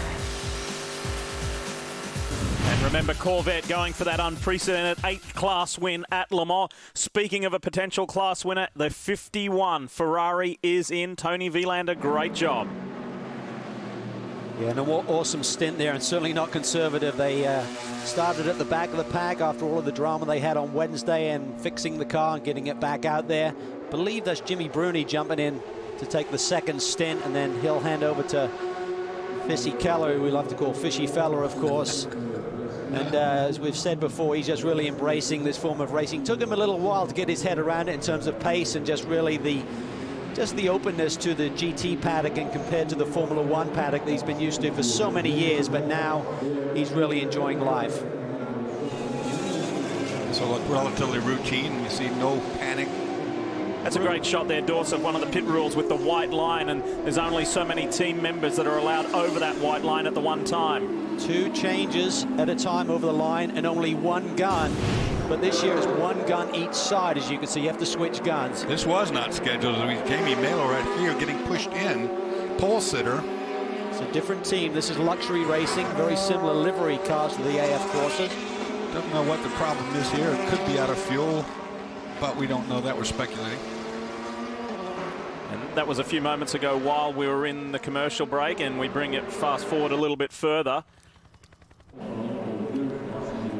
Suddenly he's got life. And Jamie was able to get the 59 going again. Justin, can you tell us more? Well, I can talk about the 51 actually, because obviously it was a little confusing during the break there for me to watch the stop where the only car in the pit lane changed tires and changed drivers after 55 minutes. That's very unusual. But Tony Vilander was complaining of the rear of the car being too loose for his liking. So obviously when you go to put new set of tires on, you're going to double stint them. So you might as well put the next driver in. So Jimmy Bruni will be doing a 2-hour stint now. So there was no problems. Perhaps just a bad set of tires. And the reason they do that, as you can see, no servicing or tire changes are allowed during a fuel stop. So if you're adding time to the time spent on pit lane, that's obviously the prime opportunity to get your driver change done in case it goes bad doors. You don't want to waste precious seconds with that driver change if it does go awry with just fuel. Good shot of the Delta Wing right there. As you see, its speed is not really that much different from the much bigger engine Audi that just passed it. Yeah, the Audis were doing about 208 miles per hour, that is down the straightaway. Excuse me, 201 for the Audis, 208 for the Toyotas. And the Delta Wing was hitting just over 190 with 300 horsepower. That is remarkable. It's incredible, isn't it? 1.6 litre engine. Well, just doing that kind of workload, it's great. Look at the weight difference in those two cars, though. I mean, here you go to the Delta Wing, it weighs just over 1,000 pounds. About the same as a full-dress Harley Davidson. This is tight. This is tight right here. This is where you have to be patient down into Arnage. Yeah, that's McNish going around Rockenfeller. Not known for patience. And that puts 2 cars ahead of Rockenfeller. Puts Rockenfeller down a lap on 2 different cars, the number 1 and the number 2 Audi now. And that was the AF Waltrip AF Corsa Ferrari. That was Rui Agua in the 61. Building back up to speed. Hey, we've got more to tell you about the 59. We saw Jamie Mello being pushed up pit road. What's the story, Greg? Well, I talked to Dominic, and he basically said they were getting fuel stumbles, and he made it at first sound like they were having pickup issues. I looked at him and I said, was it pickup issues or was it out of fuel? And he smiled wryly and said, out of fuel. And they just barely obviously got it pushed in. And if ever there's evidence that this was a team sport, watching that crew sprint from the pits down to get to him, come back after they got him fueled up and sent on his way, everybody gathering around and just trying to catch their breath. Lots of pats on the back for getting that pole-sitting car back and underway. Costly, however. Talk about catching your breath. I'm sure the Audi garage was catching their breath there as McNish put his car ahead of Rockenfeller there in traffic heading into Arnage. But they're very lucky with that luxury racing Ferrari pushing up fuel mileage that far on the first stint and nearly costing them. Remember, if you run out of fuel around the racetrack, your day is over. So the fact that he made it to pit lane, was able to be pushed back to his garage area, that is a big and lucky break. It's one of the things that Toyota are flapping their wings about, saying if that happened to us, we could get back on hybrid power. Well, there's the difference, isn't it? I mean, I don't know if they could do whole 8.5 miles on hybrid or not, but they can certainly go some distance on hybrid. Speaking of Toyota, on cue. And also one of our American teams, Krone Racing, is in. Lap further for the Toyotas on this stint, 1 additional lap. Did 9 the last run, 10 this time. Looks like the Krone guys all doing routine 4-tire change. As you can see, Brian standing by. What's happening there, mate? It's a routine stop down here. They're going to take fuel and tires, but they came in earlier than they wanted to because they're not able to get the rear tires up to temperature. Right now, still working on the right side tires. Only one gun can be used at a time here at Le Mans. The Dunlop's just not getting up to temperature in the back, so Michele Rugolo coming in a bit early. Tires and new Dunlops, he's back out. Speaking of tires on the number 3 Audi, you guys were right. I hate to admit it. I was so focused on the data card. It was the right rear that they felt like they had a puncture in. And there have been numerous punctures reported this week, particularly in the P2 class, some 5 or 6 punctures, so they're keeping a watchful eye on that. And we wish the Krone Racing team well. Nick Johnson, Tracy Krone, Michele Rugolo. It's not all serious here. I'd like to have a bit of fun as well. You're watching the 25 Hours of Le Mans on Speed. Speed's coverage of the 24 Hours of Le Mans is brought to you by Chevrolet Corvette, celebrating 60 years of exhilaration. And by GoPro, the world's most versatile camera. Be a hero. GoPro.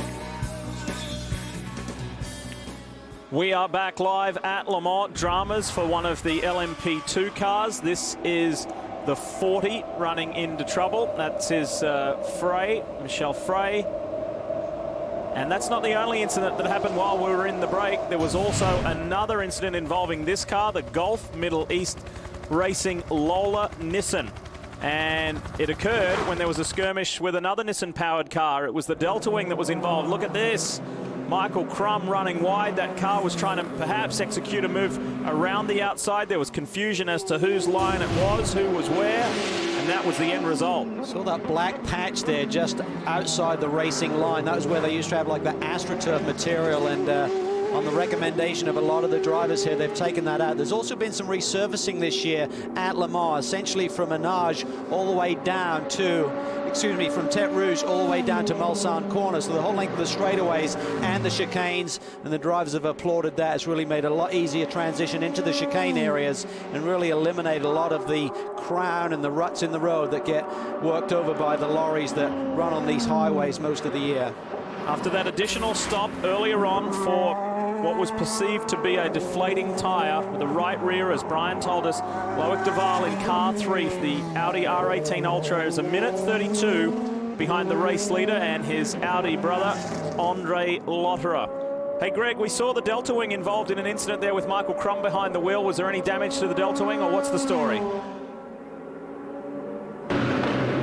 Well, there was no damage to the car, and it was ironic because they were already planning to pit because some of plastic protection they put inside the cockpit during the early part of the race, because of the problems they were having with the water this morning, was overheating some of the components underneath it, so now they had to pull that out. It was a planned, well, not a planned stop, but they were coming in anyway. When I then mentioned to them, well, we got reports of contact with another prototype, the team looked at me, their jaws dropped open, and said, that's the first we've heard about it. They did not hear a word of that from the driver. Yeah, I think from the replay, Greg, what we might have seen is that Gulf Racing Middle East car took evasive action, maybe because Crum was coming in, he was running at a reduced pace. You're only a couple of hundred yards from the pit entry there. Maybe Crum had already slowed it down or a reduced pace because he was seeing alarms inside the data in the cockpit area, and maybe the other car just got caught unawares. There it is again. If you're looking at, we pick it up right at the point. Like I agree with you, Calvin. I think caught off by the fact that the Delta Wing was slowing to come in. Yeah, I think the smoke was from the locked up prototype. There's that car that had Michel Frey behind the wheel. It is in the 40 machine. Henri Pescarolo, one car down, one car still in the race. And that is the now retired 16. Driveline issues that they deem to be terminal. It's been a terrific run by the Oak Racing 24 and Olivier Pla in the LMP2 class. He leads by over 16.5 seconds. just been a very solid run. One of only 4 Judd-powered cars, Nissan-powered cars dominate this class, Cal, but this is a great early showing. It really is, and all of the cars in the P2 field this year are running Dunlop tyres. Here we see that car stranded, and you see the driver staying with it. There's a rule in place. You got to stay within 10 meters of that car, otherwise it will be retired. So he's hanging in there, hoping that the car is relatively close to pit lane. Maybe he can get some assist and get that car mobile again and get it back to the pit lane for repairs. Looks like the left rear suspension is broken on the car. He'd have to limp it in, but that's what he wants to do if he could be. Audi boys getting ready for a pit stop, obviously. Yeah, and I'll tell you what, this is significant. I think that Lotterer may be on a 12-lap run here.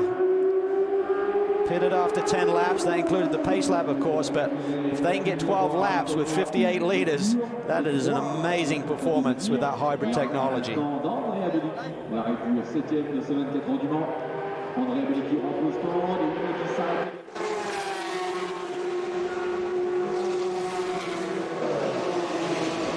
on pit road. Not sure what that was about, but World Feed speeding things up for us. Oh, no. That's the 80 Flying Lizard. This is the GTE Pro car. Bergmeister behind the wheel. They just can't seem to get it right here at Le Mans after the podium finish. Oh, there he is. See, coming through Indianapolis. No other cars around him. So he must have some kind of problem. Meanwhile, the leader is in. Lotterer behind the wheel, staying in.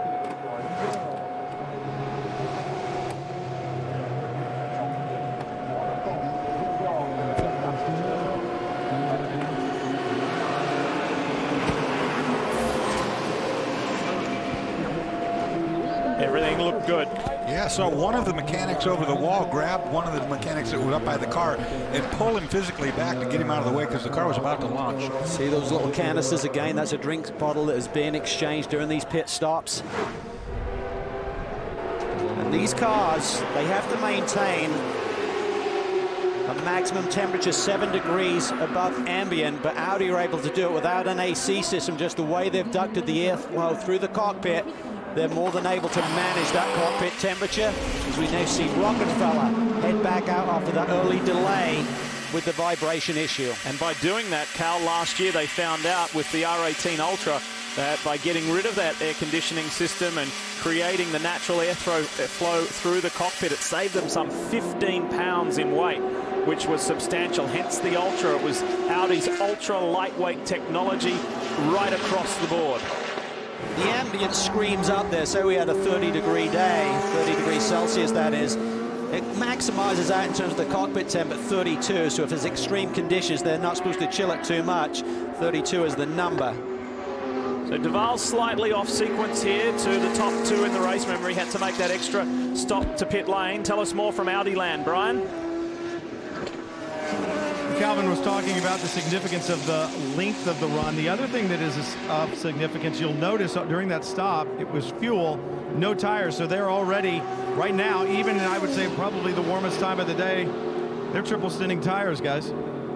We saw that before. Actually, seen them go past triple stint at the nighttime with these tires. So I think they've got all of the data that they need, Calvin, with all the racing they've done already this year. Here's Starworks. First time we've seen the 44. This is Peter Barron's group. And Tom Kimber-Smith, a twice class-winning driver, behind the wheel. You're going to see Ryan Dial and Enzo Podolicchio, who we're so familiar with in the Grand Am Rolex Sports Car Series. They'll have their turns as well. No tire change there, so they're looking at a triple. We didn't see their first round of pit stops, so unless they were cautious there and changed it immediately, they may be on a triple stint with their Dunlop tires as well. Here we see Loic Duval. He had that unscheduled stop as the 29 car, still kind of I thought that was a dangerous spot. They're getting him around the barrier, which is good. I didn't know that. That's the karting corner, just after the Porsche curves. And the World Feed director using everything at his disposal. They're the CCTV views. So they didn't have a camera there, so they thought they'd go to the CCTV. Hey, we just spoke a little while ago about Ryan Dial, who we know so well from his efforts in the United States. Let's hear from the Scotsman now. Ryan, second stop. Looks like you're going for a triple stint on those tires. TK standing behind the wheel again. You guys saying you're pretty happy with the performance you're seeing? I think so. We weren't sure what to expect with tires at the start, but the HPD is really good on the Dunlops. we're pretty sure we can go 4 stints. Maybe not right now. I think we're going to be conservative with probably give Tom 1 more stint, and I'll get in, and we'll see if we'll do a 3rd or a 4th stint after that. But things are going good, but it's early. I think we don't quite have the pace of the Nissan just now, but we'll see. It's a long way to go. You're still hitting the fuel numbers you wanted. You're matching the other competitors. Well, yeah, we thought we were pretty good, but the Nissans are getting 12 laps now, so we're only getting 11. We thought we had them covered on that side of it, but I guess not. So we'll keep working on the Honda guys there, continue to work on the fuel mileage and the power. And I think the one thing is good is it looks like the Oricas can only do 3 stints maybe, or 2 stints on the tires, so hopefully it all evens out in the end. Got to ask you, right after your car left pit lane, you and Peter suddenly were really focused on something happening a little further down pit lane. Well, we're just this early. Nobody's really done that much running, so I think we're just going to try to keep an eye on what others are doing. You know, level 5 obviously in the same cars as they're at 11 laps. But the 2 guys in front of us just now, the 2 Orca Nissan factory cars, are getting 12 laps. So I don't know. We think we might get to 12. We're just trying to be a little bit conservative. Obviously, they know they can for sure get 12. You don't want to break down halfway around the track. It'd be a long push back for Tom. Well, welcome to Le Mans. Good luck. Great to be here. Really excited. The key there is on that mileage thing. It's not like they're going to suddenly find another 8.5 miles on one stint, Dorsey, but maybe they were just too close. They were doing basically 11 3/4 laps. You know what I mean? Just a couple of miles shy. So if they can change things a little bit with the fuel mixture and stuff, work on the driver, just rolling out of the power a little bit. If you do that, guys, maybe it'll cost you, half a second per lap. But ultimately, we're going to be able to stretch the mileage and get that extra lap we're looking for. And nobody's going to push that extreme this early in the event. I mean, it's something that you hold in your back pocket if you need it, but you need to adjust things to see if there's a possibility or not. This is the race performance. Orica Judd getting going again after Michelle Frey had an off-course excursion. Great to have Ryan Dalziel back at Le Mans. It's only his 2nd time here. Didn't get to turn a lap last time, so he'll be anxious to get out there and run hard in that Starworks HPD. Back in a moment.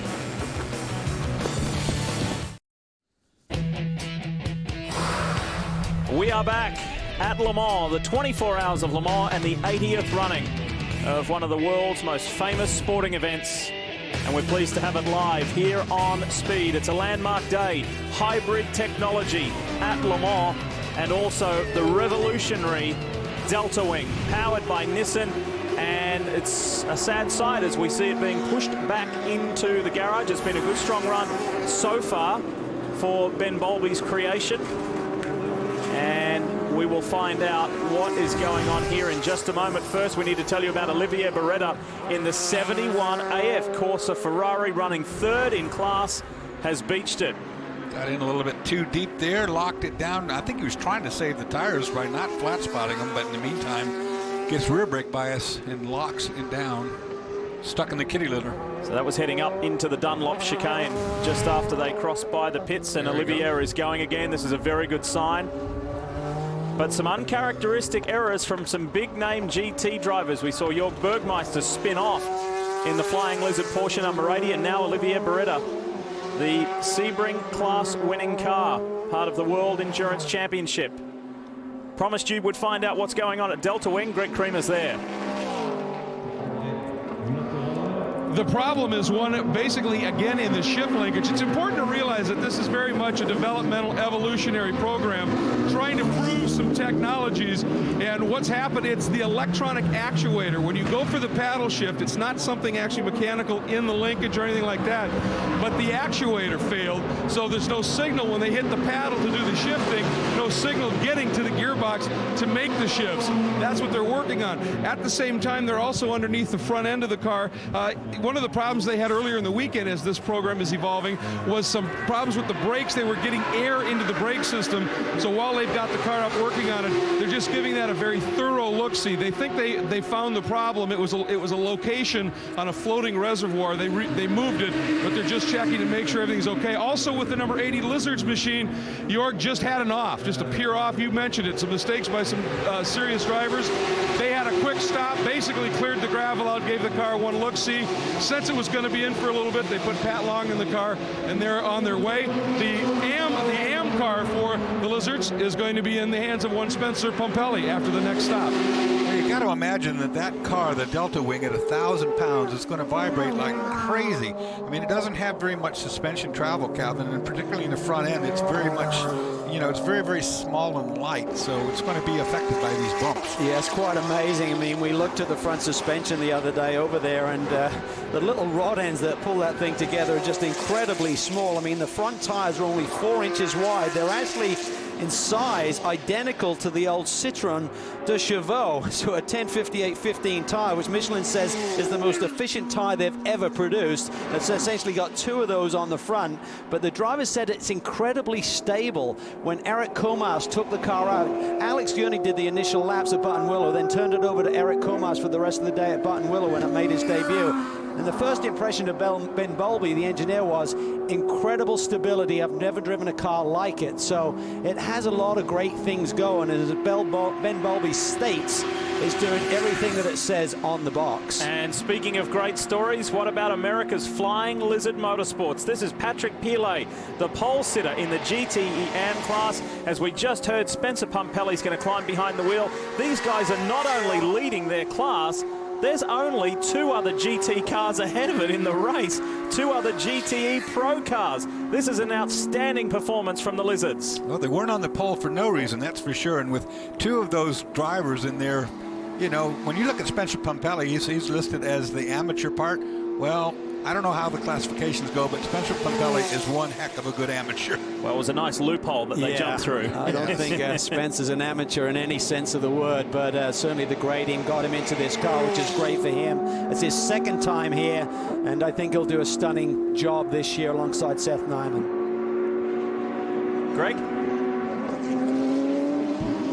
Well, we caught up with Spencer, who was just having a little bit of a sit before you're going to get into the car and sit for a lot longer, I would suspect. What a great, great event so far for the AM car, for the Lizards on pole, and just everything seems to be just clicking away. Well, first off, this is just a great event, period. It's awesome being here. Great being here with the Lizards. So far, Patrick's supporting the car is really good. Had a little bit of a fight early on with some other cars, but we've established a good lead here, and kind of takes the pressure off. It's going to be a long race. You just want to go out there, get a good solid stint underway, and then hand it over to Seth. You've been here before, but you're not as experienced as, say, a Patrick Pilet or some of the other drivers on the team. What are you anticipating in your stint?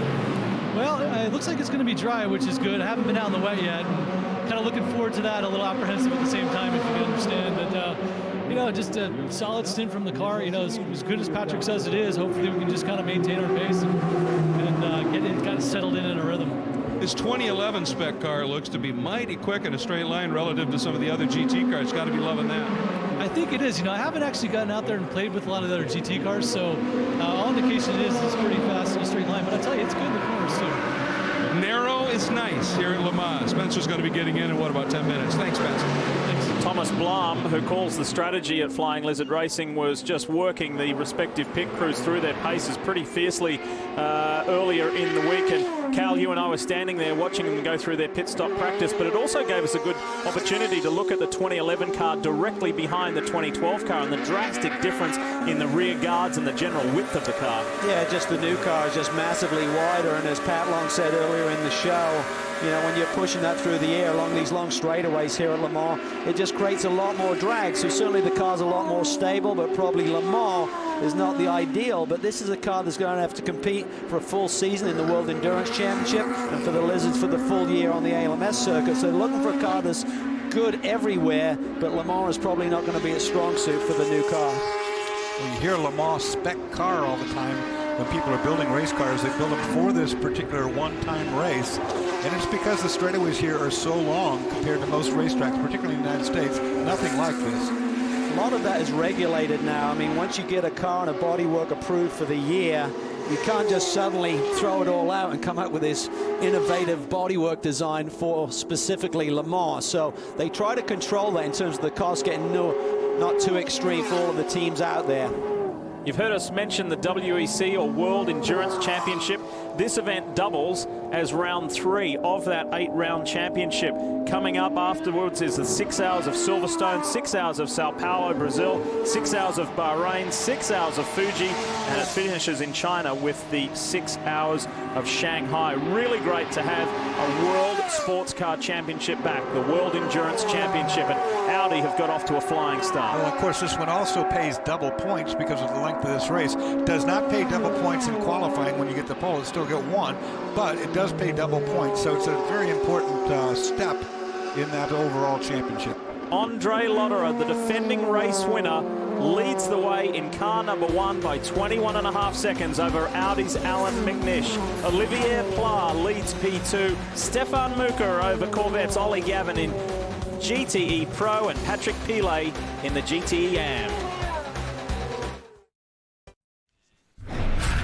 Already so much has gone down here in the 80th running of the 24 Hours of Le Mans. Defending race winner Andre Lotterer away to a very cruisy, clean, fast start ahead of his Audi brethren. Speaking of those people, here's Alan McNish with a pretty gutsy move on lap 1, Cal.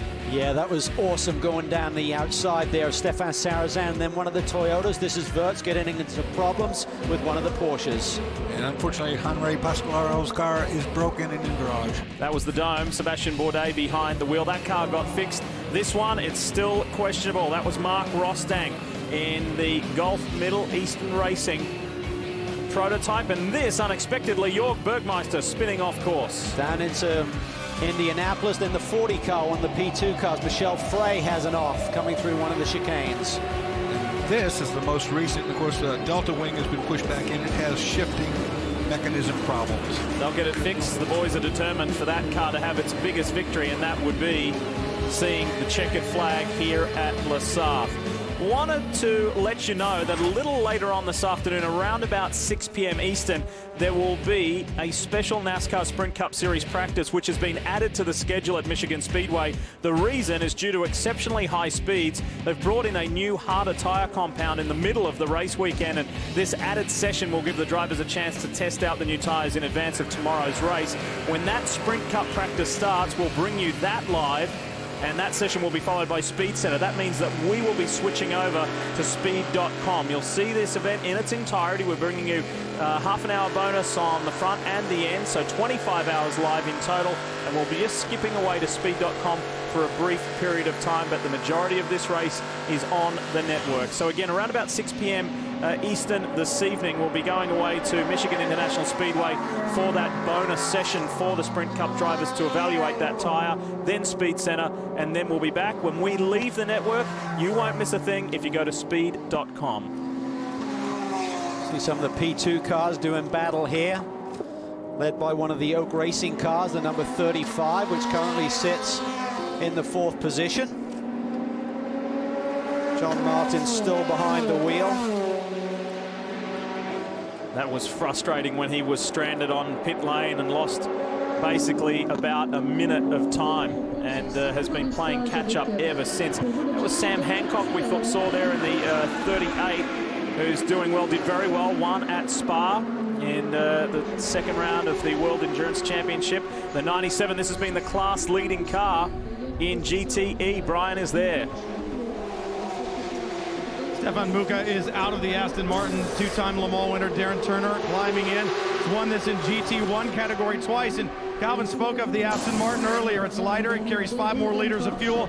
There is no gurney lip on the rear wing, which should make this Aston Martin very clean in a straight line, and in fact they have seen good top speed with it.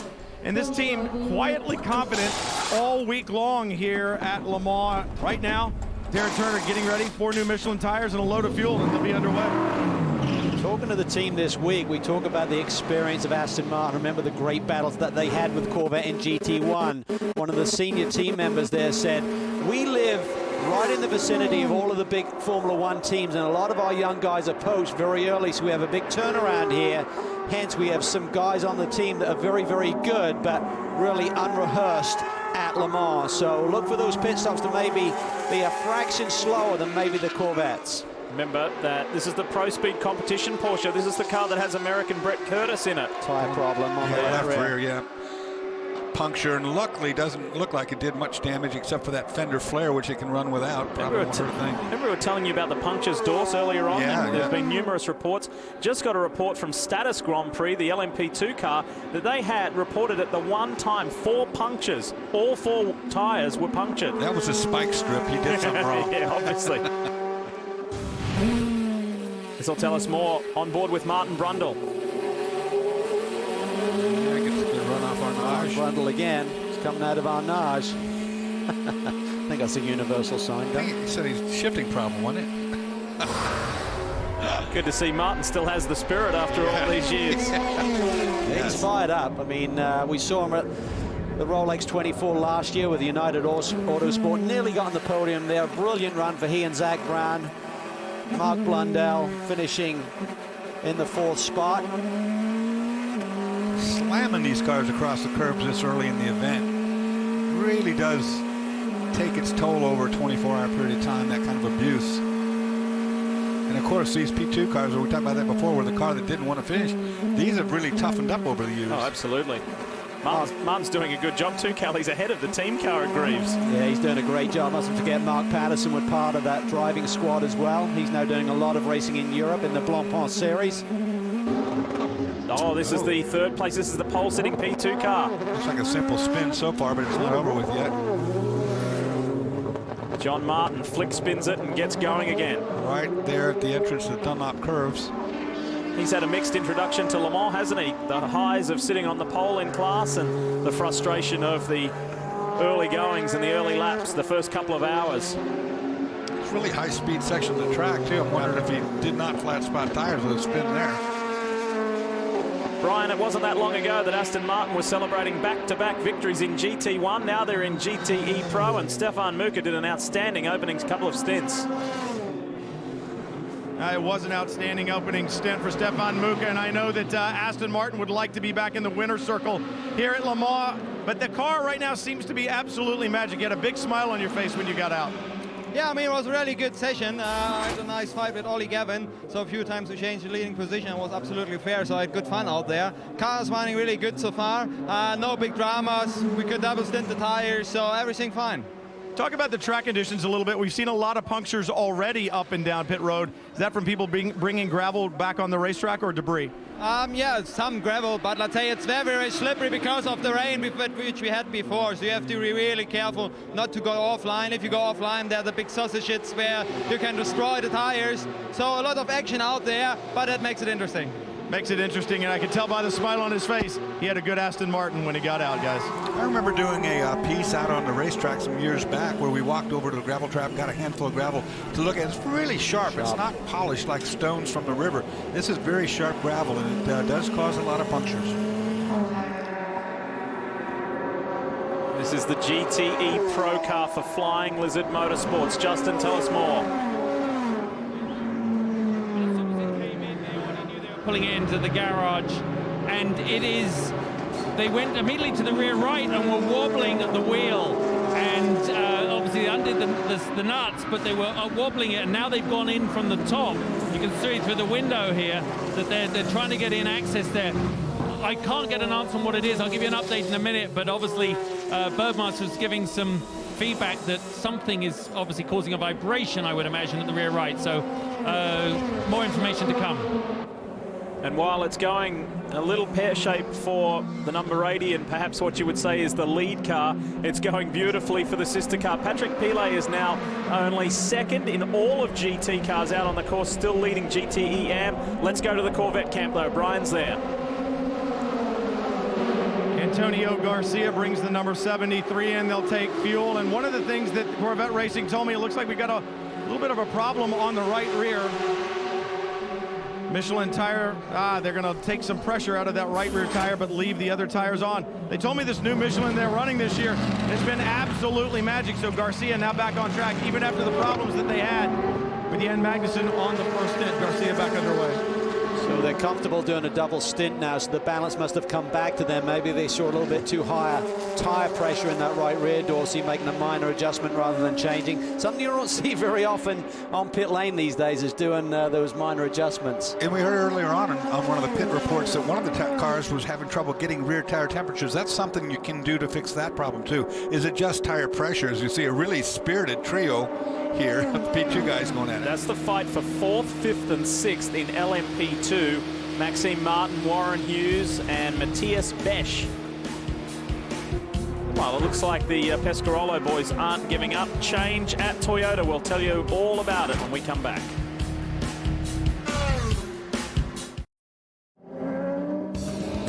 Coming up on the 2-hour mark in the 24 hours of Le Mans, and Michael Crum there just communicating with the team and his Delta Wing Nissan that is still sitting in the garage. Thanks for being with us. We know there's plenty of you watching from all over the place. Even DW, Darrell Waltrip, tweeting in, I love the LM24 on speed. You can check out other sporting events, come right back and continue to watch a great race. The beat goes on. D-Dub, yes it does. Hey, speaking of that Delta Wing, let's hear from the creator. Ben Bolby is with Justin. Thanks, Lee. Ben, it's quite amazing to see this car out on track. Everyone has commented, the tweets, the fan base in the States, probably worldwide, is amazed to see it out there. But oddly enough, why you're in the pits is for one of the few off-the-shelf pieces, isn't it? Sorry, could you say that again? It's one of the few off-the-shelf pieces that's caused. Well, isn't it ridiculous? I mean, innovation is normally the bit that hurts, and now we've had two things in the warm-up this morning, and just now parts that are off the shelf, a shift piece that is an air shifter that a number of teams are running goes and lets us down. I mean, it's crazy. So for you, it must be like the proud dad seeing his son out on sports day, you know, doing well. I mean, it is phenomenal that the project has gone so far, so fast. What are your realistic expectations from this year's Le Mans? Well, I think one of the things that none of us really know is what the outcome of this whole adventure is going to be. I mean, you know, what is the future of the Delta Wing, and, you know, is it just a stepping stone, or is it actually going to get a following? Because you talk to the drivers and they absolutely love driving the thing, and it's clear that it has a lot of performance potential. Obviously, you know, we're very new with the car, we've not really got a lot of experience with it, and we're just trying to run around the 3-minute 45 lap times. We'll slowly get confidence over this 24 hours if it runs that long, but our goal is to keep running. It's an experiment, it's a live piece of science, really, and it's completely fascinating to watch. Even I'm kind of fascinated. I can see you're incredibly excited, and I think it's just proving that the future in many ways is about you can do more with less. Well, this is the whole story, and motorsport is the best place in the world to show that. You know, motorsport still has the ability to change people's perceptions of a technology, and I'm sure there's a lot of people that are looking at us going, actually, that is kind of cool.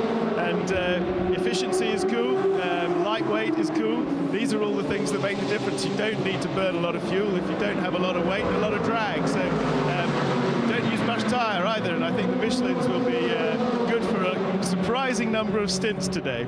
Well, if you can hurry up and get back out there, because we all want to see it run. Thank you very much, Ben.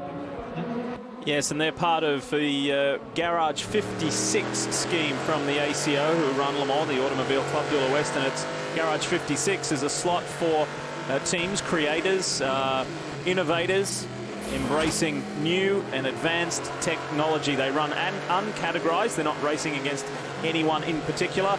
They were aimed to be in between P1 and P2, and they actually did set those times. Whoa, one of the Gulf Racing Middle East cars went a little bit wide there, coming on to Mulsanne, through Mulsanne corner. How about that? Out of Tête Rouge. He's back. Yeah, he's there again. He's going to have a little bit more straightaway speed than the GTE car. We're on board here with Ollie Gavin's had a great couple of stints here, currently running in third. So Tony Vilander and Stefan Muka, 1, 2, and then Ollie Gavin, who we ride with, is third in the GTE Pro class. It has been a terrific start for Team Corvette, again going for that 8th class victory at Le Mans. Up front, Andre Lotterer continues to extend his lead, however, over Audi brother Alan McNish. We'll be back to Le Sarthe in just a moment.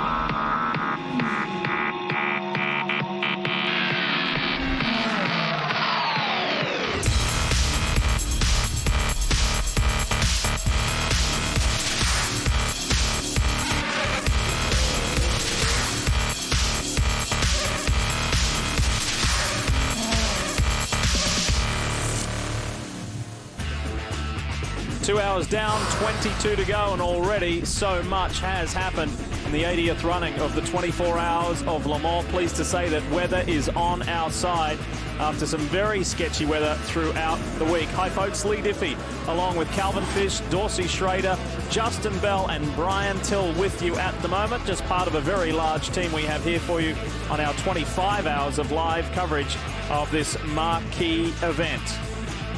Back to racing in a moment. Just a quick promo for you though. Monday night, the Hub delivers the ultimate recap from Michigan. There's going to be a lot to talk about. Larry Mack and Elliott Sadler break down all of the Motor City mayhem. Plus, you'll hear about the drivers directly from breaking news in the world of NASCAR. That's Race Hub, presented by Ram, Monday at 6 Eastern.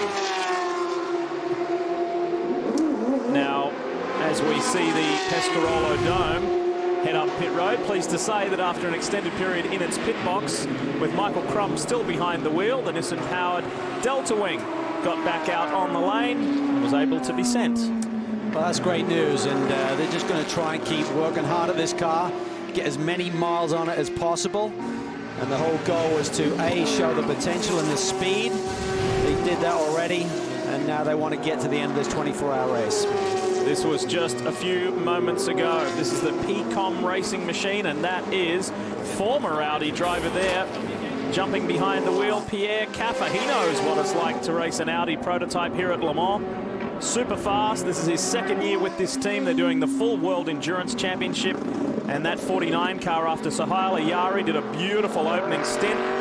Will be a contender for P2 honours. He'll have a different perspective, won't he, Calvin, doing P2 now, coming out of the Audi P1. Yeah, that's right. He won Sebring way back in 2004. It looked like he's on the fast track with Audi, but fell out of flavour a little bit there. But since that time, has always been running in quick cars and doing a great job.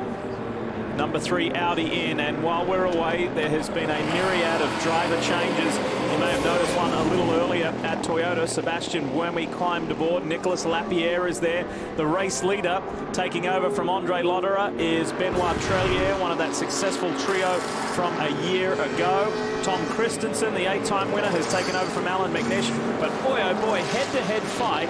There is a pretty large discrepancy in margin between cars 1 and 2, some 35 seconds, Cal. Yeah, that was an amazing run that Andre Lotterer put together there at the beginning of this race to gap Alan McNish in identical equipment by 30-plus seconds. You don't see that very often. 71 Ferrari being pushed behind the wall back in the garage area.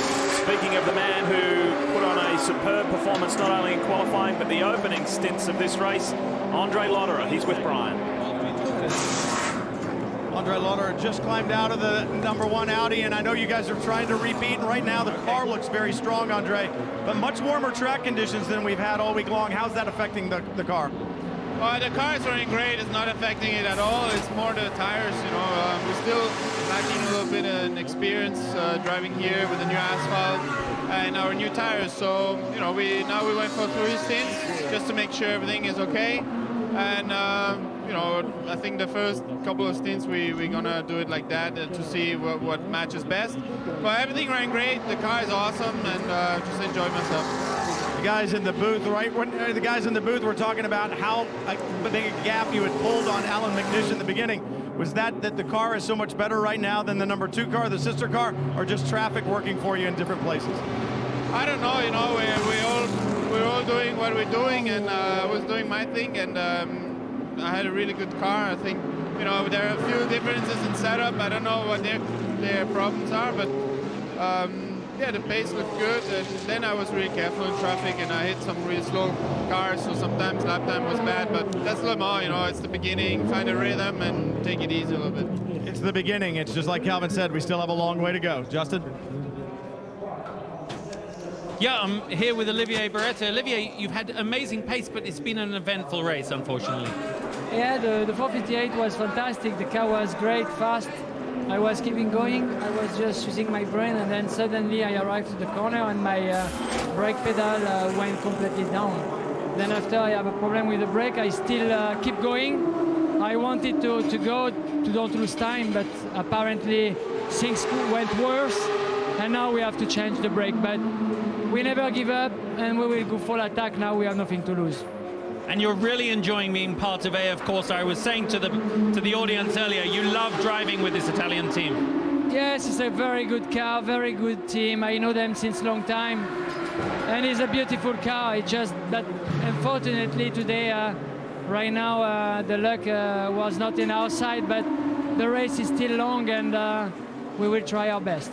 We always talk about traffic between the prototypes and the GT cars. What's it like out there at Le Mans? It's like always, you know, here in Le Mans, it's the spirit of the race is to share the track with many other categories. Everyone does not want to lose time. Everyone is pushing for their own class, and make fun sometimes, make not fun sometimes, but it's good for the fun. But I'm glad your brain doesn't go down. He even said his brain's working, which is a good thing for a driver. But you know what? I wish I could speak that eloquently in a second language, don't you guys? I wish I could do it in one. Hey, we're witnessing a very intense fight here between Tommy Milner in the 74 Corvette and Darren Turner in the 97. It's been going on for numerous laps. They have swapped positions numerous times, and this is just a terrific fight between some American muscle and the V8 Vantage Aston Martin. You know, they'll get done with this stint when they're over with it. Of course, the race won't be done. And they'll find each other somewhere tonight, and they'll just have a big laugh about that. That was a lot of fun, because they're giving it 99.9% right now. But like I said, this race is far from being over, and they're leaving just that little bit. In the meantime, they're just cat and mousing each other about half to death. We spoke to Olivier Beretta there with Justin, obviously, and he was not real happy about being relieved of full-time duties at Corvette, and then to be not offered the endurance. Well, he was offered the endurance events, and he was not going for that. He said, I'm a full-time GT driver, and hence there was not an amicable parting of ways there between Olivier and the Corvette team that he's run with for many years.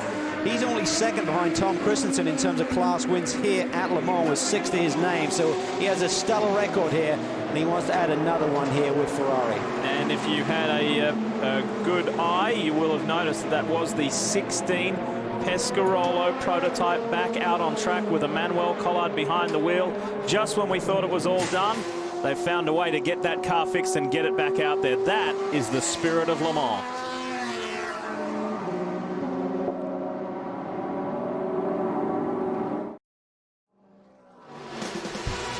Sun is shining on Circuit de la Sarthe for the 80th running of the 24 Hours of Le Mans. Isn't that a great sight? And up front, Audi continues to knock it out of the park, and hopefully that's what you'll see this July. Don't miss the biggest event of the summer as baseball's greatest stars battle for the home field advantage in the Fall Classic. The road to the World Series begins with the 2012 MLB All-Star Game, Tuesday, July 10th at 7:30 p.m. Eastern, 4:30 Pacific, only on Fox. Plenty of good action going on in GTE Pro and GTM. This is the Pro class. Check this out. Tommy Milner, Darren Turner, Corvette, Aston Martin. This has been going on lap after lap. And look what happens just for another time. Well, Aston, as Brian mentioned during the pit stop, it doesn't have to run the mandatory rear wicker on that gurney, and down this long straightaways you can see the effect that it's having. They also have a slightly bigger air restrictor, so the Aston is going to be a formidable force whilst it keeps running like it is right now. In terms of pace, it is right there. And that's what I talk about, those guys cat and mousing each other to death. That has gone on, Lee, now the entire fuel stint since the two drivers, Turner and Milner, got into the cars. They've been there together. Remember, we were telling you about the successes of Aston Martin here in recent years. That was in the now defunct GT1 class with the V12-powered DBR9. What a beautiful race car that was. This is with the Aston Martin Vantage, which is raced on a global level. This V8-powered car, they're just starting to get there. And actually, the team were telling me the other day that in terms of outright lap pace, Cal, it's not that far behind the DBR9 now. No, it's really, really close. We can see that from the lap times that they're achieving here this weekend. But you know, Darren Turner had a win back in the GT1 days. He'd love to add another one too. But here we see them side by side down the straightaway. But look behind them. Jimmy Bruni is catching them in that AF Corsa Ferrari. Yeah, the red Ferrari in the back of the picture while these two guys are having fun. I'm not sure they're aware that he's coming, and he's coming quick. This is for the lead of the GTE Pro class. Doesn't get any better. Hey, Dorse, this would make your stint go by pretty quick, wouldn't it? Yeah, definitely. I mean, you run out of fuel so fast when you're running with somebody like this. You're having fun. I mean, these guys are having a blast right now. Look at this through these Porsche curves. That is certainly a wild ride through there is where the high-speed stability really comes into play, and it's really a great barometer in terms of whether you've got a good car underneath you for 24 hours if your car is secure through that section. I want to give you an update on some of the American teams and our American competitors. Obviously, this is looking good here for Tommy Milner and Corvette Racing. What about in P2? The American Starworks team, run by Peter Barron, they sit second in class. That's an outstanding effort. In the same class, but just a little further back, in 14th in class, is Scott Tucker in the Level 5 Motorsports HPD. So that's a fair fight, one-on-one there. Both run HPD LMP2 prototypes. And in GTE AM, Spencer Pumpelly, an American driver, leads in an American team for Flying Lizard Motorsports. It's looking pretty good at the moment. You could see there, Milner got a little bit deep into that Dunlop chicane there, lost a little bit of time on Darren Turner, and here comes Jimmy Bruni on that last lap. He took a couple of seconds out of these guys' lead, so he is coming in a hurry. Bruni, of course, has been running by himself. He hasn't gone this side-by-side stuff that the two in front of him are giving us such a good show. They're just playing with one another, like I say, but when they see this Ferrari show up, the play might get more serious. This car finished second at the most recent round of the World Endurance Championships at Spa. Finished second to a Porsche. Porsche has basically been invisible in the GTE Pro class here today. See the ebb and flow between the Corvette and the Aston. I mean, the Corvette really pulled out through the Porsche curves. And there you see the Aston's right on his tail now through this high-speed section, through the first chicane. And as this next run, he's probably close enough to him now to have a little poke down the inside, maybe under braking for the second chicane. And this is the resurfaced part of the racetrack. You can see there's not the grooves in it, Dorsey, that we've seen in previous years. And if we do get any wet weather, that'll certainly be a bonus for the drivers competing this weekend. Of course, that popping down the inside like we see happening right now slows both cars up, and Jimmy Bruni in the Ferrari is now just that much closer. A little earlier in the week, Corvette Racing held the official press conference at Circuit de la Sarthe, and as we've always come to know from Corvette, the boys are serious, but they have a good time. So much so, they were ribbing Ollie Gavin as being the old man or the veteran of the team. Brian, he doesn't look that old to me. No, he's not nearly as old as David Hobbs. The guys are talking about you being the old man on the team. Lee Diffie's calling you old, but certainly didn't drive like an old man, and Tommy Milner's having a good go right now. Well, I don't think I am old, and I can't see any grey hair, not like you there, Brian. Yeah, I had a great stint, really enjoyed it. A lot of fun driving and racing against Stefan and the Pro Drive guys at Aston Martin. Tommy's having a great go. He's doing brilliantly up against Darren, back and forth. But it's that 51 car, the Ferrari, that's been slowly sneaking up on us. Well, not so slowly, it's very, very fast. And they seem to be able to go maybe one, if not two laps further on the tank of fuel than us, which is around here really quite worrying. I was going to say, everybody's talked about the Aston Martin and the speed of it, but it seems like the Ferrari, the Aston, and the Corvette all have strengths in different places. You just touched on fuel mileage. What about tire wear? I think tyre wear, I think we should all be around about the same. It seemed like the Aston seems to be worst on the fuel. We seem to be next up, and then it's the Ferraris about the best. I think on tyres, maybe the Ferraris are going to be about the best. We're going to be kind of like in the middle, and maybe the Astons will be the worst. But it's really difficult to know. You know, we're still just discovering, and the track's still evolving after a lot of rain overnight. So we've got to wait for the circuit to rubber up a bit more, see if our setup really suits the circuit as it comes in. And I mean, we've got night, we've got all kinds of stuff to happen yet. I mean, there's only 21 hours to go, so not much time for stuff to happen. And David Hobbs will be taking a nap during that 21 hours, and Lee Diffie and Calvin Fish as well. No, I was being nice to you, and you talked about my white hair. Go away. All right, so Corvette guys having a good run. They are, and it's really significant. He talked about the Ferrari doing one more lap. If they do that over the course of this race, well, that relates to 2 less stops. If they have a 2-lap advantage, that is 4 less pit stops for fuel during the course of this 24-hour race. He also brought up a really nice point about the fact that it rained all the rubber away, and the rubber on the racetrack is just now coming back to prominence. So much to talk about. Benoit Trelier leads the way by 42 seconds over the 8-time winner Tom Christensen. American teams and drivers well placed. We're going to take a break. Bob, David and Scott Pruitt are up next.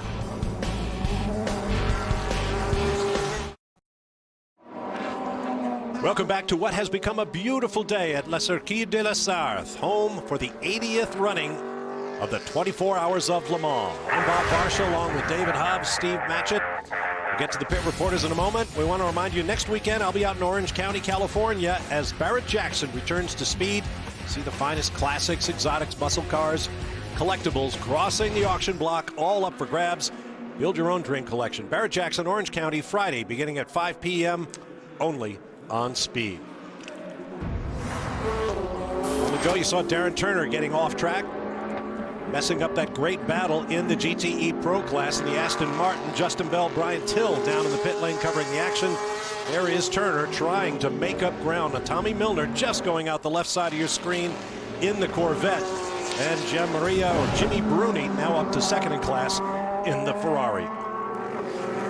Yes, that was a rather unfortunate slide of Darren's there, just going into the corner, overcaught it just a little bit, went wide, and the Corvette slipped through. This is down at Arnage. They've got a bit more runoff area this year. They've actually bought a house, knocked it down, and given that gravel runoff area there at the tightest corner here on the track.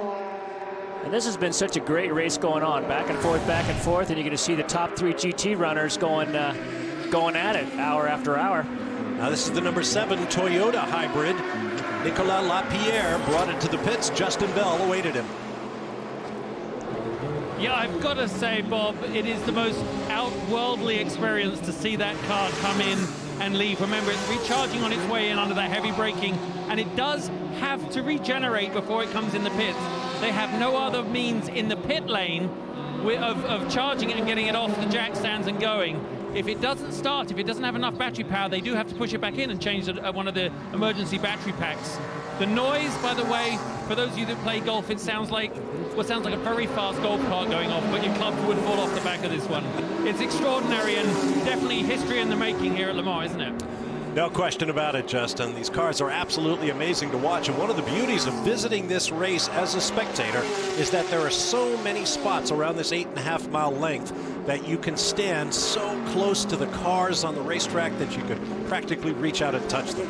And the battle continues in GT now between Ferrari and Aston Martin. You saw that switch up here just about a lap ago. Ferrari being a little aggressive, over the curve a little bit. Well, don't want to do that for 24. No, exactly. I was going to say one of the things that you and I were discussing while we were off there was how many dumb moves we've seen people make already in a 24-hour race. And here comes the left of your screen, the number 2 on board with Tom Christensen in the Audi e-tron Quattro. Heavy braking here, one of the 7 areas where they can recapture energy and then feed it to the front axle on acceleration. Tight quarters for sure.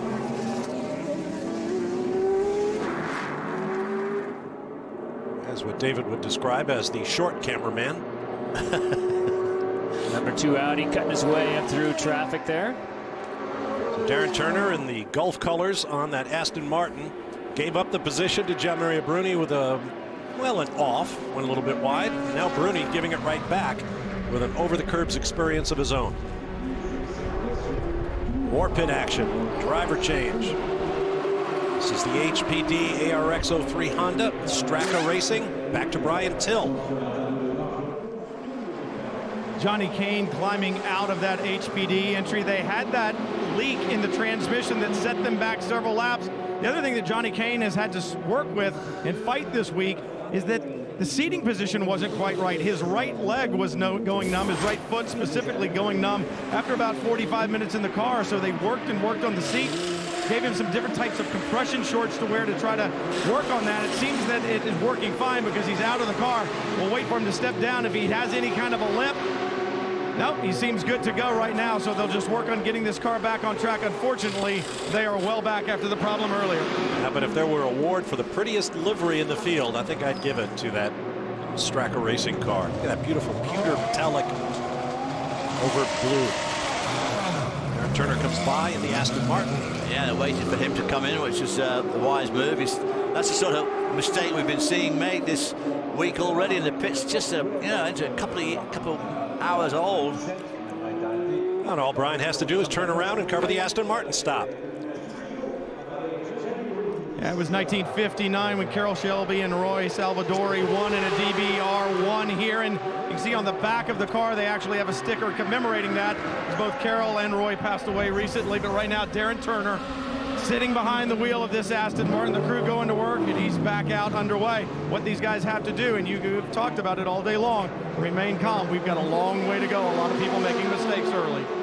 And nobody knows the strategy at Le Mans better than the man you just saw with the gray beard and the hat, Henri Pescarolo, a French national racing hero and 4-time overall winner at Le Mans, when his eponymous team has had nothing but trouble thus far in the 80th running of Le Mans. We'll be back live to Speed.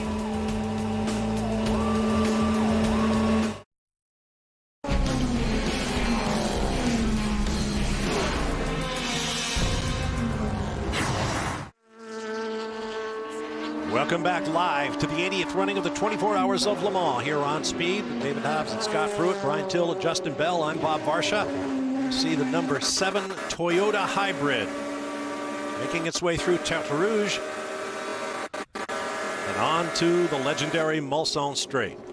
Yeah, still getting over 208 down here, because even with those 2 chicanes, so there's still 3 or 4 places here where you get to over 200. Obviously into this first chicane's one, into the second chicane's another.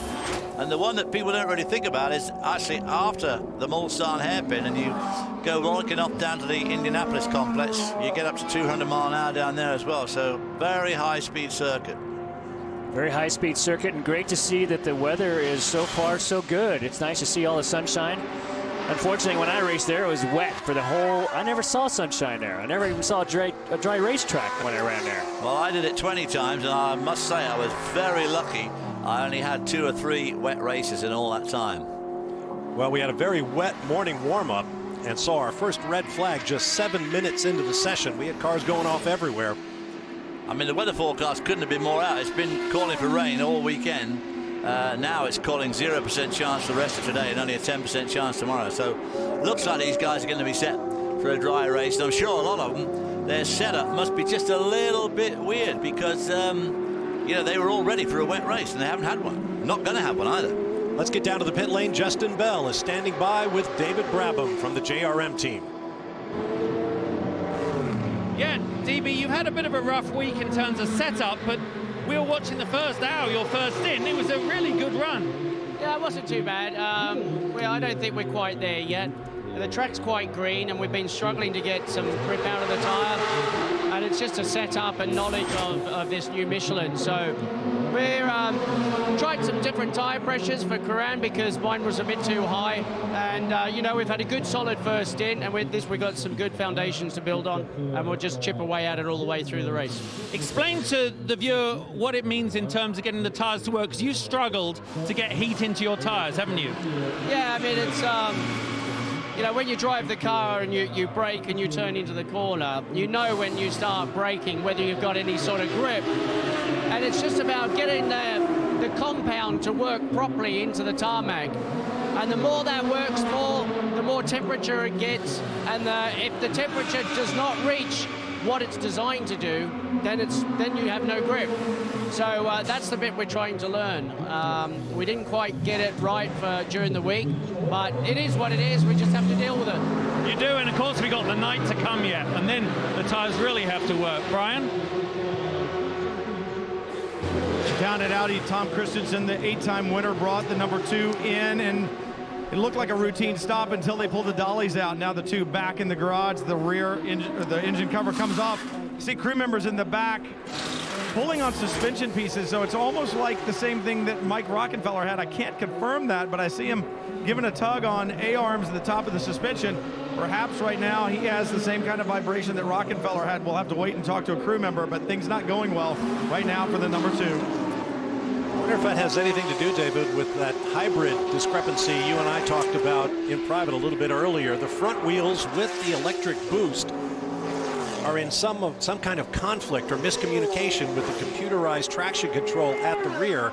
So the front wheels start dragging the rears and could lead to suspension issues, I would think. Well, I guess it could do, because the biggest suspension change they had to make, because they've got electric motors in each of the front wheels, and obviously that leaves a lot more unsprung weight, so you do have to make some adjustments for that. There's no doubt about it. But this vibration they're getting, I don't know what that could be. Well, that takes that e-tron Quattro out of second place.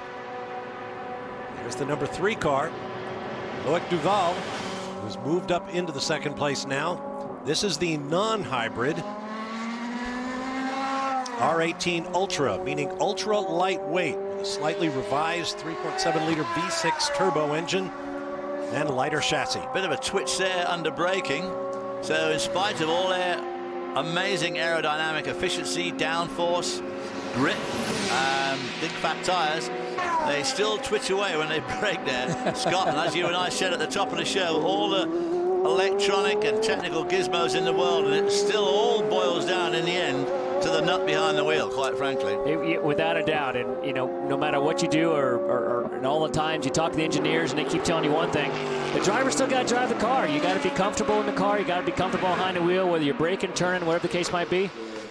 Race leader is in. Benoit Trullier to Brian. Number 1 is in. It's fuel. It looks like they will do what they have done in the past as long as the cars are going well, and that is triple stinning the tires. I talked earlier to one of the crew members, to Brad Kettler, and he said, right now we're just in between temperatures on tire compounds. We're a little too warm for softs and a little too cool for hards. Number 1 back on track. Well, I must confess, when we heard David Bradman talking about how important it is to get your tires within that specific temperature window or else you're going to have problems, I kind of blanked for a minute. I thought we were calling a Formula One race. Down the quick straightaway to Indianapolis and the Porsche curves. We'll be back in a moment. Back at Le Mans, here's a program note. Next Saturday, Road America, as the championship battle heats up in the Rolex Sports Car Series. It takes speed, execution, and braking power to conquer that 4-mile monster, the American Nürburgring. Don't miss the Rolex Sports Car Series live. Road America next Saturday at noon, only on Speed. Anybody we know in it?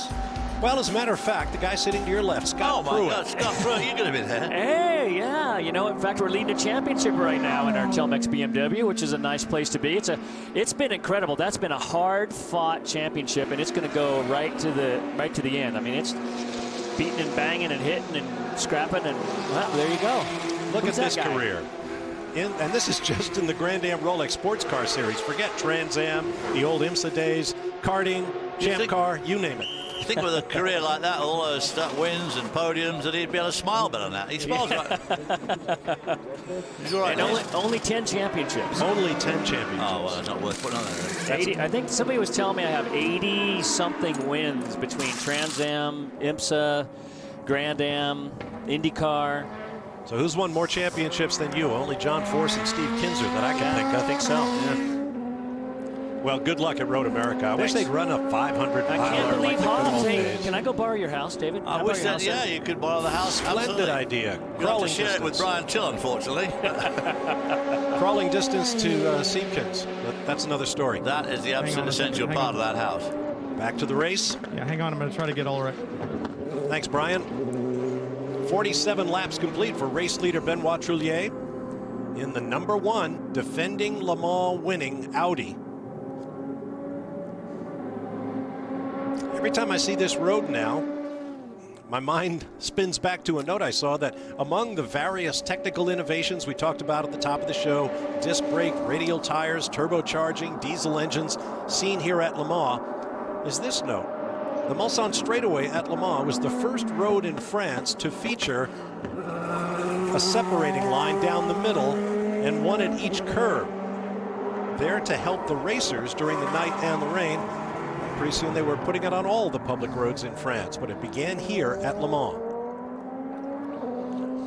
These are just beautiful shots. I mean, just absolutely incredible. It's such a fun track to drive. It's so fast, so flowing. Well, here's a bunch of guys not having fun. This is the Pescarolo team. This bodywork is not flowing off.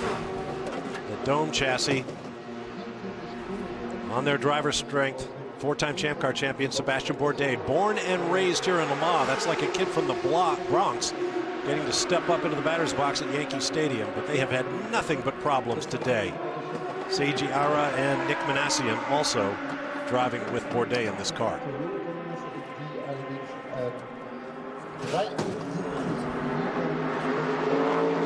And here comes the sister car that began the race in the pit lane and was shoved into the garage. This is the open cockpit Pescarolo chassis. While it heads for the pits, let's join Brian Till down in the Audi garage area. Dr. Wolfgang Ulrich, the number 2 car in the garage area moments ago, and I saw the guys pulling on suspension pieces in the back, but then I saw something come out of the car that shouldn't have been there. What's going on?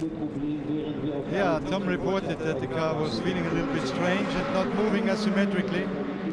So when he came to the pit for refueling, we looked into the car and we found a big piece of hard pickup that was blocking on the left-hand side the suspension. So we removed it, and it was difficult to remove it. Then they checked all the suspensions, everything is fine. He's out on the racetrack again, and the car is okay.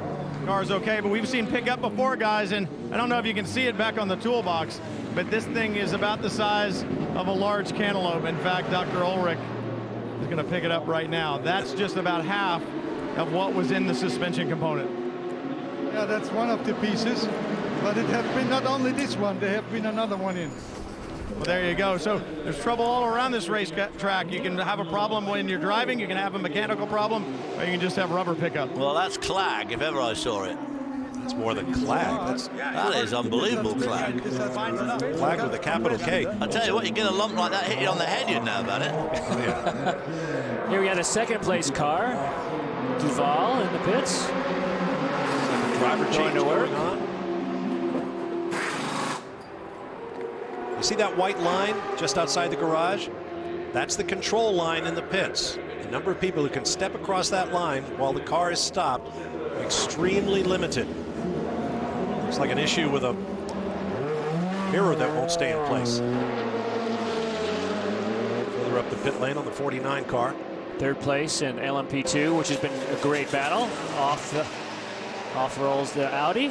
Service done. Driver change. Pierre Caffer, known to American racing fans, a longtime GT driver in Ferraris. Like somebody exiting one of the Mulsanne chicanes rather slowly. May have been an off there. We'll wait for a replay.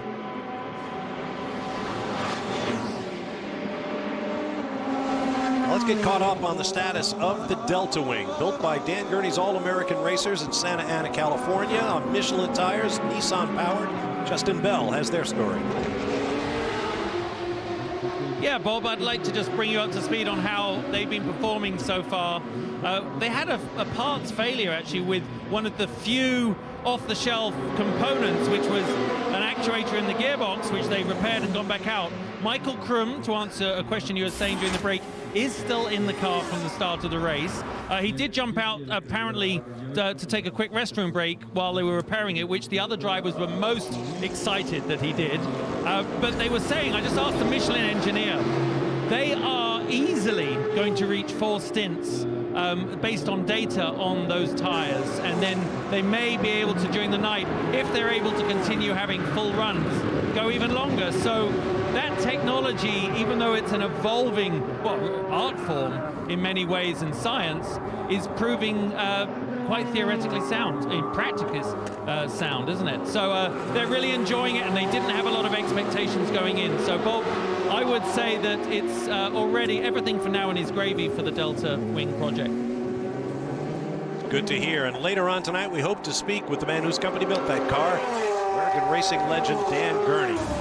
So be sure to watch our coverage. Now here's the replay we were looking for. Little deep.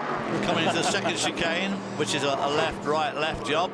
Locked him up, went straight, and that's actually a very smart thing to do. Instead of trying to make that turn and take a chance on tearing your car up or end up in a gravel trap.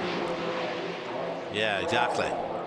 Yeah, it's best to know in racing when to give up, isn't it? Ooh, this doesn't look good as well. Ooh, wow. Bit of Guys fire. going to work. Some sort of fire going on there. That was the Norma Judd being pushed backwards into the garage. Not sure which car it was with fire issues there in the pit lane. The Morgan Nissan, hard to miss that one, number 35 there. Currently second place in LMP2 class. Vaseline is at the wheel at the moment. Our man Brundle is down in the 8th spot in the class. The 22 is in.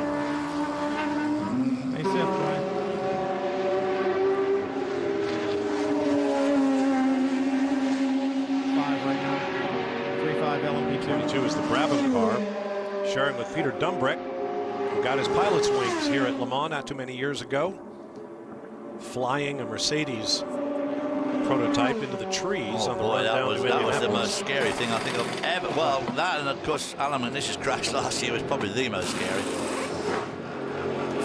This is the Lola V12 Nissan, the Gulf Racing Middle East. This was a two-car team till one hit the fence in a contretemps with the Delta Wing earlier.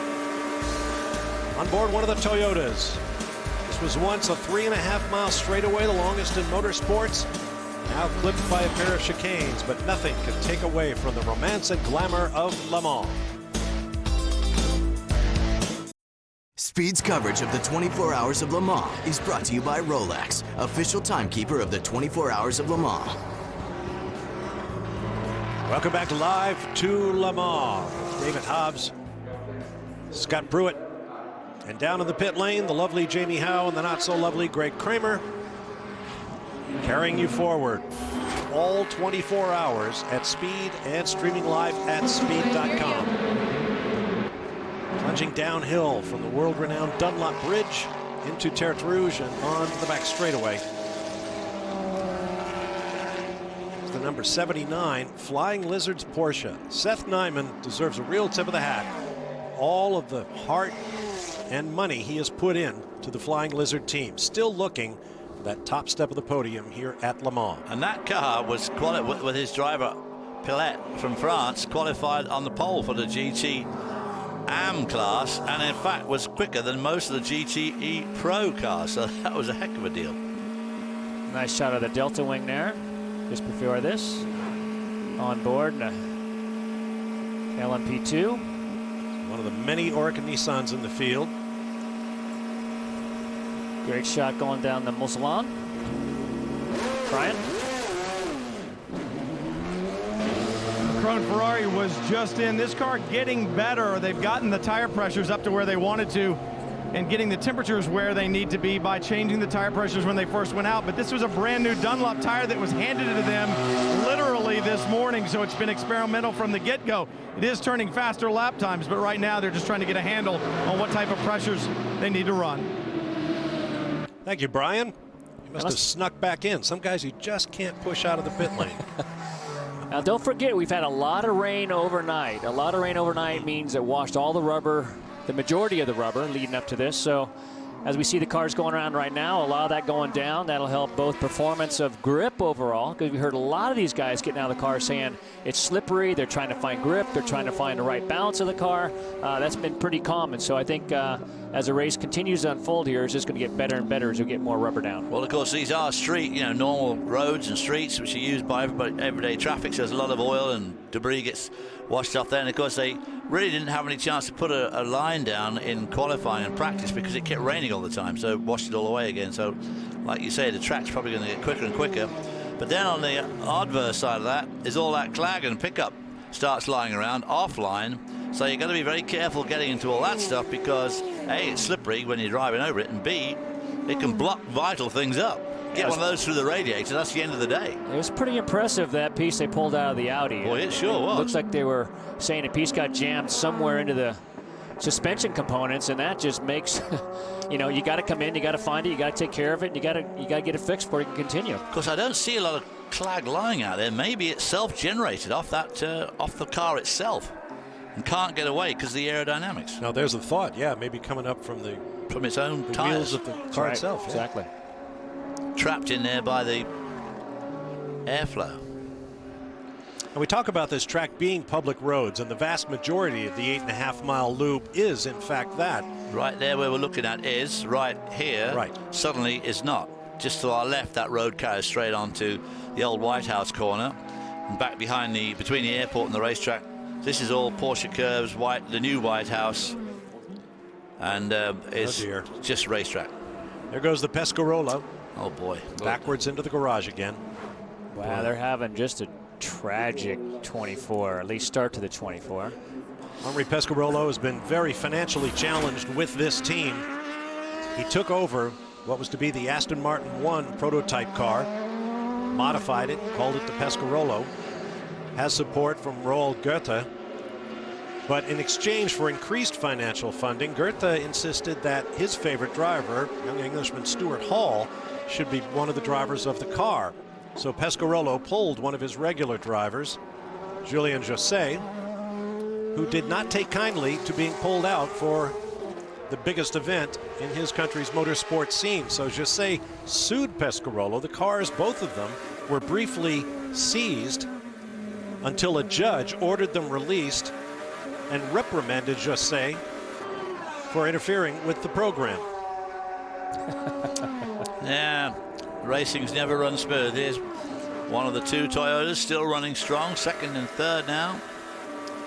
This is that lovely run down to the Porsche curves. There's the road going off on bottom picture right. This is Neil Yanni, familiar to fans of the GP2 series, a Swiss driver, raced in that series some years ago, hoping to make it Formula One. Instead, he is a Le Mans driver, 7th in class. GT leader right there. Jamie? Number 51 Ferrari is on pit road. They are doing a driver change. I did not see the driver who was sitting behind the wheel of the car, but they're going to take 4 new Michelin tires as well. It's been a pretty clean run for these guys so far. And that's exactly what they're going to need. They're going to need their competitors to make some mistakes, and that was a perfect pit stop for AF Corse. It was Gian Marino Bruni, Jimmy Bruni as we call him, who just got behind the wheel. Thanks, Jamie. There's Sebastian Buemi, also a former Formula One driver, one of 17 drivers with Formula One race experience in this field. And he hits the pit lane in the Toyota. Dead silence.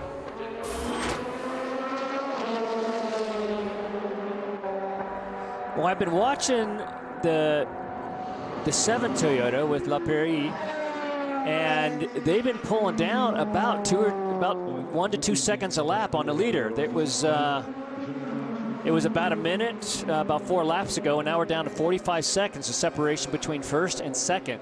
So the Toyota is actually closing on the Audi. Wow, fuel only in the Toyota. Yeah, they all try and stretch these tire runs as far as they possibly can. The number 3 Audi that we see here coming up to the forward chicane now is still behind Jimmy Bruni, behind Buemi as he came out of the pit.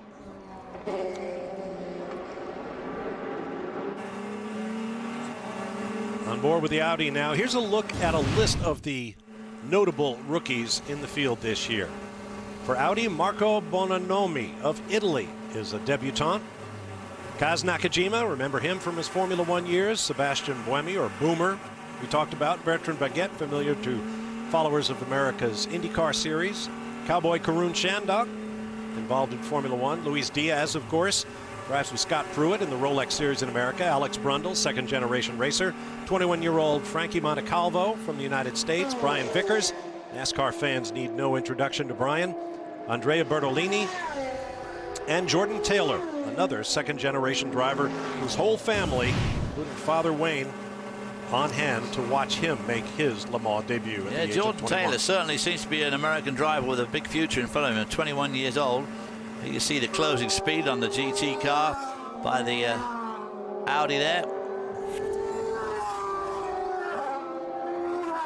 Dumas closing in on the number 8 car. There's a super slow motion look at the car bouncing over the curbs. Watching those high intensity headlights flash that way is pretty cool. Headlights are on at all times at the 24 Hours of Le Mans, but you can use your high beams to get the attention of the driver ahead of you. Trellier started the pulse-hitting car up front, and that's where it remains for Audi. We'll be back.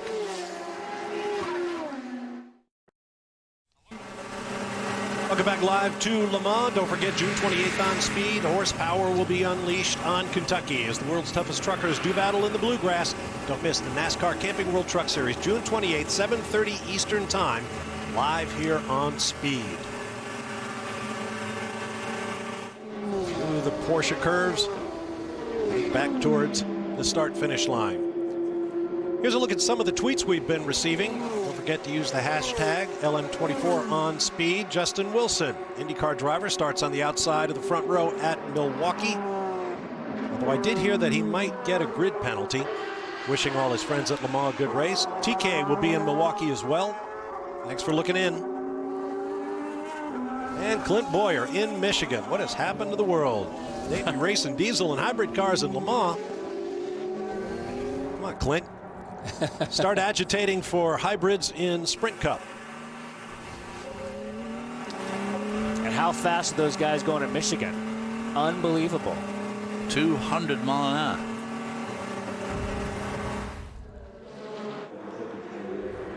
There you go, tweeter. Sebastian. They also serve who only stand and wait and snooze. The kid's got the full Cleveland when it comes to souvenirs. Hi, Mom. Everybody loves to be on television. Hi to my family at home. Universal around the world. There's the Toyota pit wall setup. And as a familiar face to American sports car fans who's been having some fun, sort of a busman's holiday for Kevin Buckler. Jamie Howes with him. Yes, Kevin Buckler raced this morning in the Aston Martin Festival. Kevin, you won here at the 24-hour in 2002. What was it like to come back and race today? It was really cool. My friend Fred Schrader from Schrader Racing asked me to come over and drive with him, and it was really good to come back, knock off the rust. I forgot how magical this place is, you know, being here for the week, downtown, all the festivities, and watching a lot of my friends come and race, and it was really, really special. You're no stranger to endurance racing. You're a team owner both in the Grand Am Rolex Series as well as the American Le Mans Series. Any hopes of you coming back as a team owner? No, I wouldn't have thought as much until you get back here and you get the taste of it again. I'll tell you what, driving around and seeing everybody and getting out on the track is so much fun, and just seeing a lot of friendly faces. Again, the place is just so magical and so special. I'd love to come back again sometime in the future. Go enjoy the rest of the race. Thank you. Thank you very much. Good to see Kevin back at the track where his TRG, the Racers Group, were class winners. I got to add a little bit to that. He was talking about Fred Schrader. I actually spent a lot of hours with Fred, helping him train for Le Mans at the simulator, at Tom Papp Simulator at Infineon. Because this is a very difficult track, and Fred is a huge enthusiast of going racing with Aston Martin. And it was great having the opportunity, along with working with Fred. I myself spent a number of hours driving Le Mans on the simulator and had just it's a magical place. And even on the sim, just how fast and how flowing it is and just how much fun. Oops, one of the Ferraris in the gravel trap. Looks like at one of the chicanes on the Mulsanne. Or is that at Indianapolis? I think you're probably right. I'm right? On which count? I think it's Indianapolis. Okay. The 81 car. That's a pretty big off right there. Yeah, looks like Indianapolis. One of the GTE AM cars. Looks like the same place. You know, we were talking about that while we were off the air. There's so much gravel on the track down there. That's a Ferrari of AF Course, Griffin, Perezzini, and Cadet. Well, as it gets towed out, let's go hear from another Ferrari driver. Gianmaria Bruni was in the midst of that great GT Pro battle. Greg Kramer's with him. Yeah, he has put in an absolutely mega stint to come up and really get into contention here. Jimmy, first of all, this is such a team story after what happened early with the wreck, and then the way this crew got behind and built that car up from virtually nothing again, and now you're sitting, you brought it in third, just amazing. Yeah, at the moment everything go well, and the mechanics did a very good job, fantastic job, and now we are just putting all the team together. All of us, all three of us with mechanics. I hope we can have a good finish and good race so far. You only had, the last 30 minutes of the final qualifying session to really get out, and then the warm-up this morning. Obviously, they dialed a pretty good setting into this car because it looks to be extremely competitive. Yeah, it's not the best at the moment, but you're fighting a lot in the beginning because the car wasn't perfect. And after, when we stop it, we adjust the pressure. I think now it's getting better and better. It's a long race ahead, obviously. Do you feel confident that everything's okay with the car, that it'll go to the end?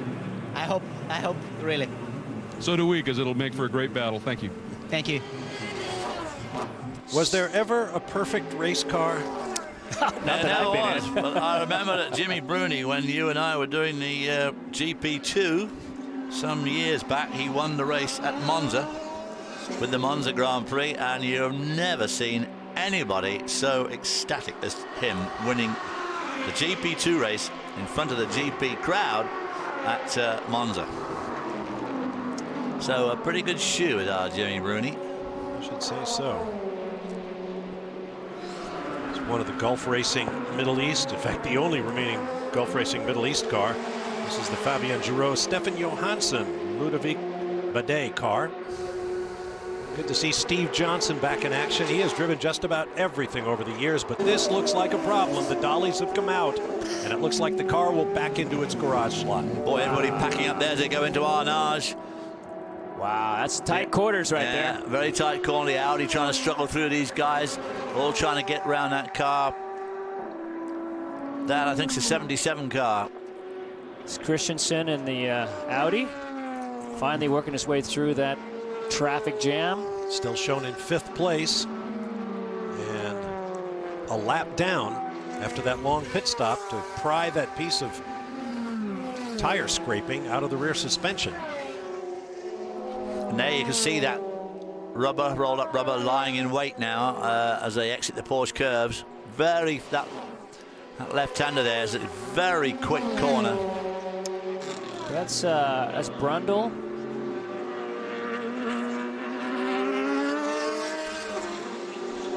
Yeah. Brundle and Caffey going at it. P2 class. Little sideways coming off last turn before start finish. And the GT cars up ahead. That's the Orica Nissan from Picum Racing. These guys having a good battle here. Team based in Argentina. Sahil Ayari, Pierre Caffer, and Luis Perez Compact.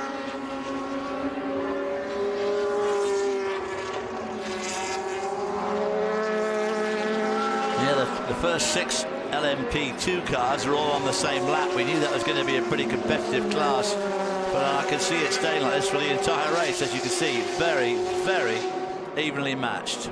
And yes, all those trees you see just beyond the Armco in Tertre Rouge have always been there, but the fence protecting the cars from the trees has not been.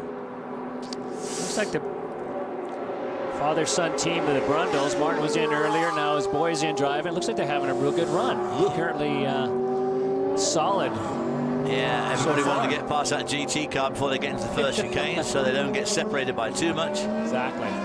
Very tempting to race, and of course, as you and I certainly, Scott, you know, with 20 hours and a half to go. But on the other same token, it is such a sprint race now, unlike the old days, that you've sort of got to keep up. You can't let yourself. In the old days, you have 2 or 3 laps down. It was nothing, you know. Somebody'd have trouble and you'd soon catch up. But now you can't count on that at all. You've got to keep in with a shout all the time. It's the Gulf Racing Middle East car briefly in the garage and back out once again. Nissan-powered Lola. This is the wave of the future at Le Mans, when all cars under new rules announced yesterday, beginning in 2014, all cars will be closed cockpit, and there are a raft of new rules as well, opening up whole new worlds of technological innovation. We'll take a break and return to LaSalle in a moment.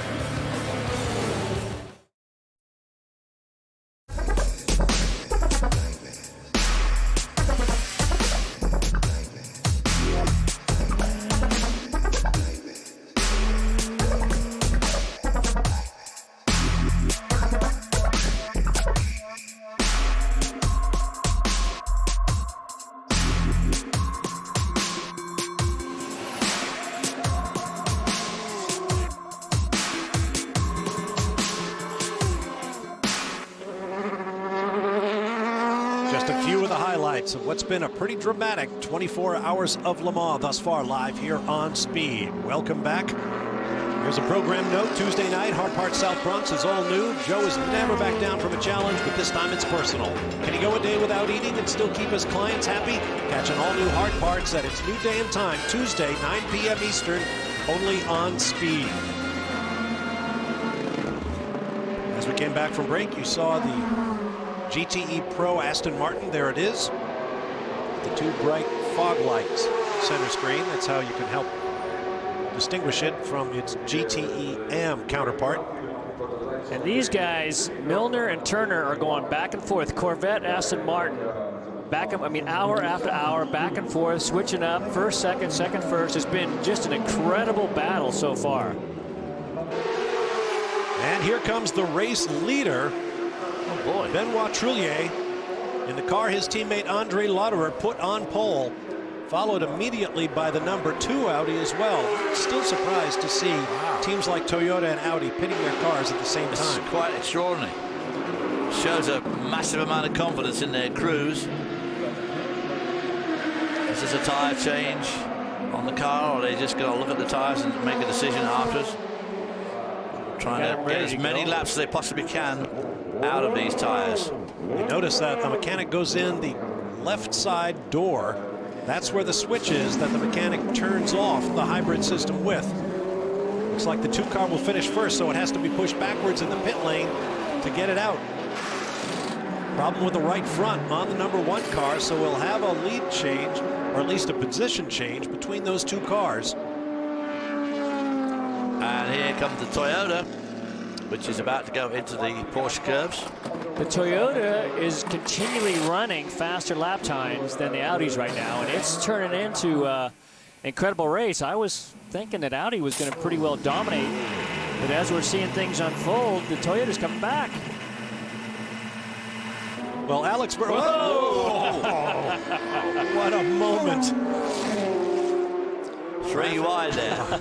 Traffic in the Porsche curves. Yeah, tight quarters. I was about to say Alex Wirtz with a. Oh, no! Here's the GTE AM Aston Martin. Oh, that's too bad for those guys. All the way to the pit wall.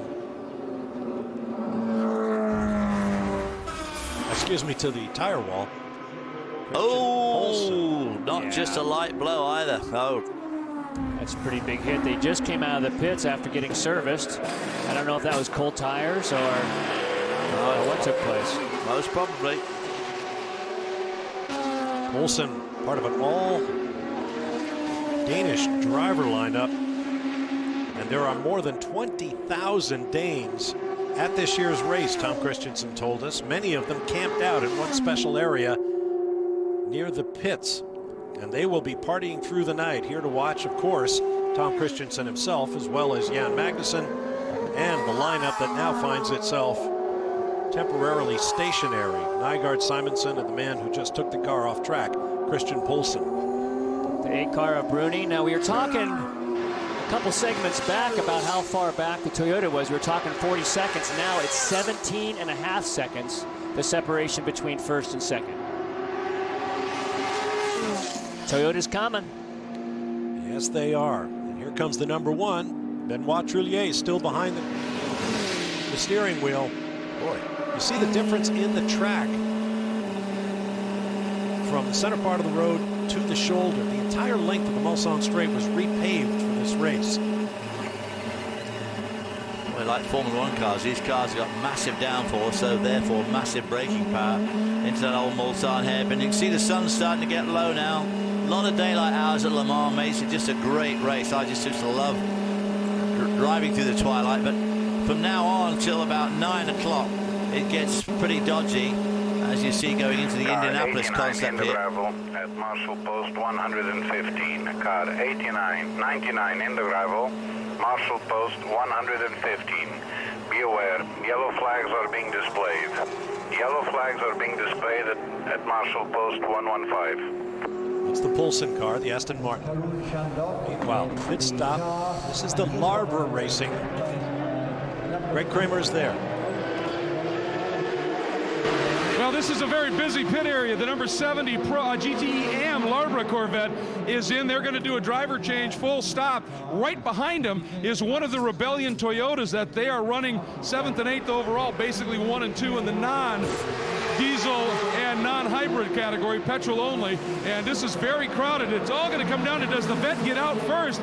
And they're doing tires as well, so they're going to have to push that Rebellion Toyota back. The Larber crew trying to make sure everything's out of the way.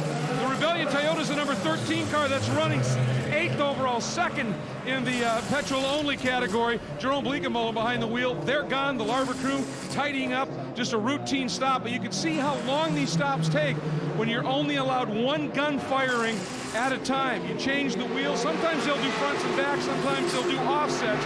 Car's down. Now it has to start under its own power, and a problem. Car is not coming to life. Now it comes to life. And, oh, stalls it. Trying to get it moving, and looks like it is away. Wow. Well, that was a bit fraught. A little bit, yeah. That Larber team is using ex-factory Corvettes. That particular 70 car is a 2010 chassis. Its sister car, the 50, is last year's GTE Pro Class winner. A year old now, as the GTE AM cars must be. At least 1 year old technology in that class. Great Toyota, Bruni behind the wheel. Continuing to close up onto the Toulier Audi. 16 seconds behind Trailway. Winner last year. Trailway, s'il vous plaît.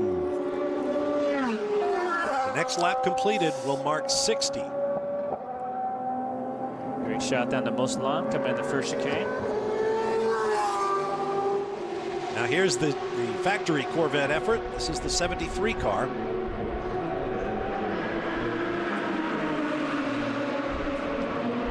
Hitting from 33rd overall. Jordan Taylor in the cockpit. Yeah, they seem to have lost some time somewhere, don't they?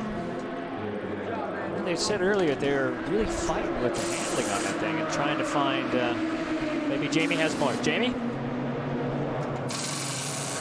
I just checked in with the team. This is a scheduled pit stop, though they did get lucky because they could see on telemetry that they had a right front tire going down. So they're taking the time to make this a full service stop. Jan Magnussen now behind the wheel of the car. His belts are already done. The last of the 4 Michelins are going on. This car, Dan Binks, their told me, is definitely getting better. But I want you guys to take a look at this. We're going to go inside the Corvette garage quickly. You can see up here on this display screen, they have all of these monitors. They are spotting around the track for each driver. They will actually change these channels for each driver depending on what corner it is that they want help with. They also have their telemetry screen, everything that they're monitoring. They have a different box for each of the 4 tires. They're also looking at fuel temperatures, monitoring the scoring. They also have a picture of the steering wheel. That is so that if the driver has a problem while he's in the car, one of the crew guys could possibly assist him. That wasn't there last year. The steering wheel on this new Corvette this year, it's much more detailed than it was. And here is Dan Binks. He is the crew chief on that number 73 car. He will sit there for the full 24 hours to help out his drivers. He is a dedicated guy, is Dan, and a big speed fan, we're happy to say. He has seen a lot of race victories over the years. Our occasional colleague Tommy Kendall could tell you about that. Dan was his crew chief on his Trans Am championship winning efforts for years. And his mom was the chief credential giver out at IMSA for forever. So a racing family. You see that a lot. There's the 49 back in. We saw that embroiled in a battle earlier on.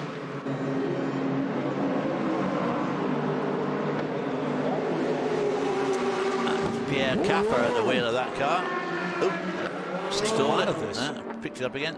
Well, the pit lane is a combination of asphalt and concrete, so I think some of the drivers are being caught out, perhaps, by the different grip quotient on the concrete pit pad, if you will. So one of the Audis coming in. Now you have a Corvette coming in. Can't quite see the number. I'm going to say, I guess that's a 74 car. The Larber cars or the factory Corvettes. Here's the number 3 Audi pitting from 4th place. Romain Dumont. Crew will go to work. There's a look at your leaders in each of the 4 classes, not including, of course, the Delta Wing Nissan.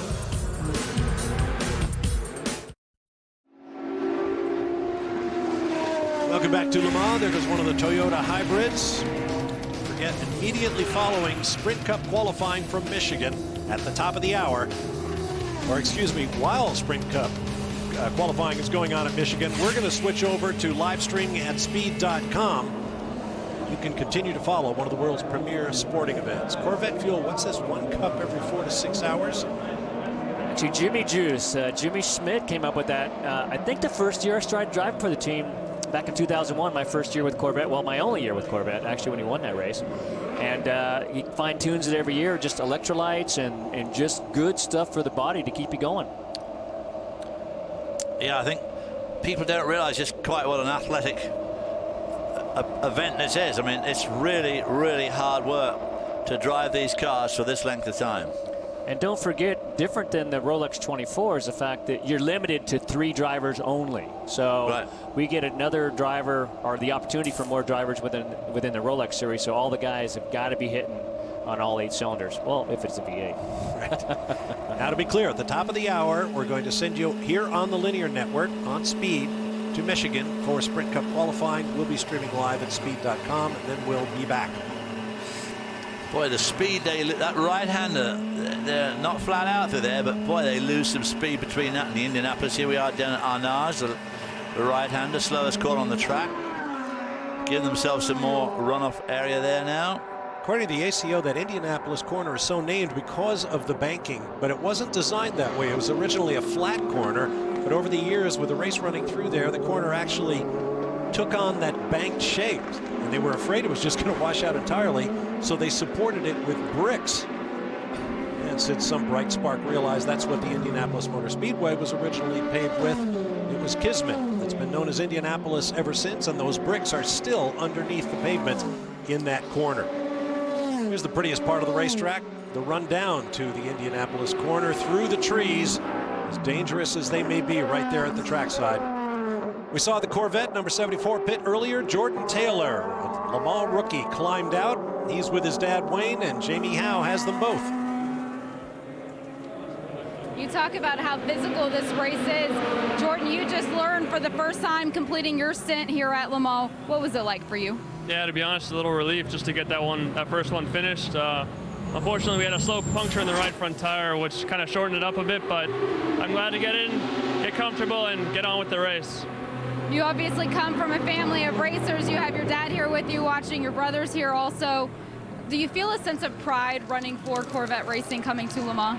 Yeah, it's nice having the whole family here. He's raced here 13 times, and to be an American in the Corvette for Chevrolet here at Le Mans, you know, just proud to be a part of Team Chevy. Wayne Taylor, he just said it. You've raced here 13 times. What is it like for you as a dad to come back all these years later and watch your son race? Yeah, it's pretty amazing. You know, when I think 10 years ago, Max and I were pitted right next door here, and this same team was here, and Jordan was 10 years old, and to come back, you know, for me 10 years later, just amazing. You know, I want to thank Corvette Racing and everybody for what they've done and for Jordan. Certainly a great opportunity. I want to tell you happy Father's Day. You get to spend it here at Le Mans with your boys, so well done.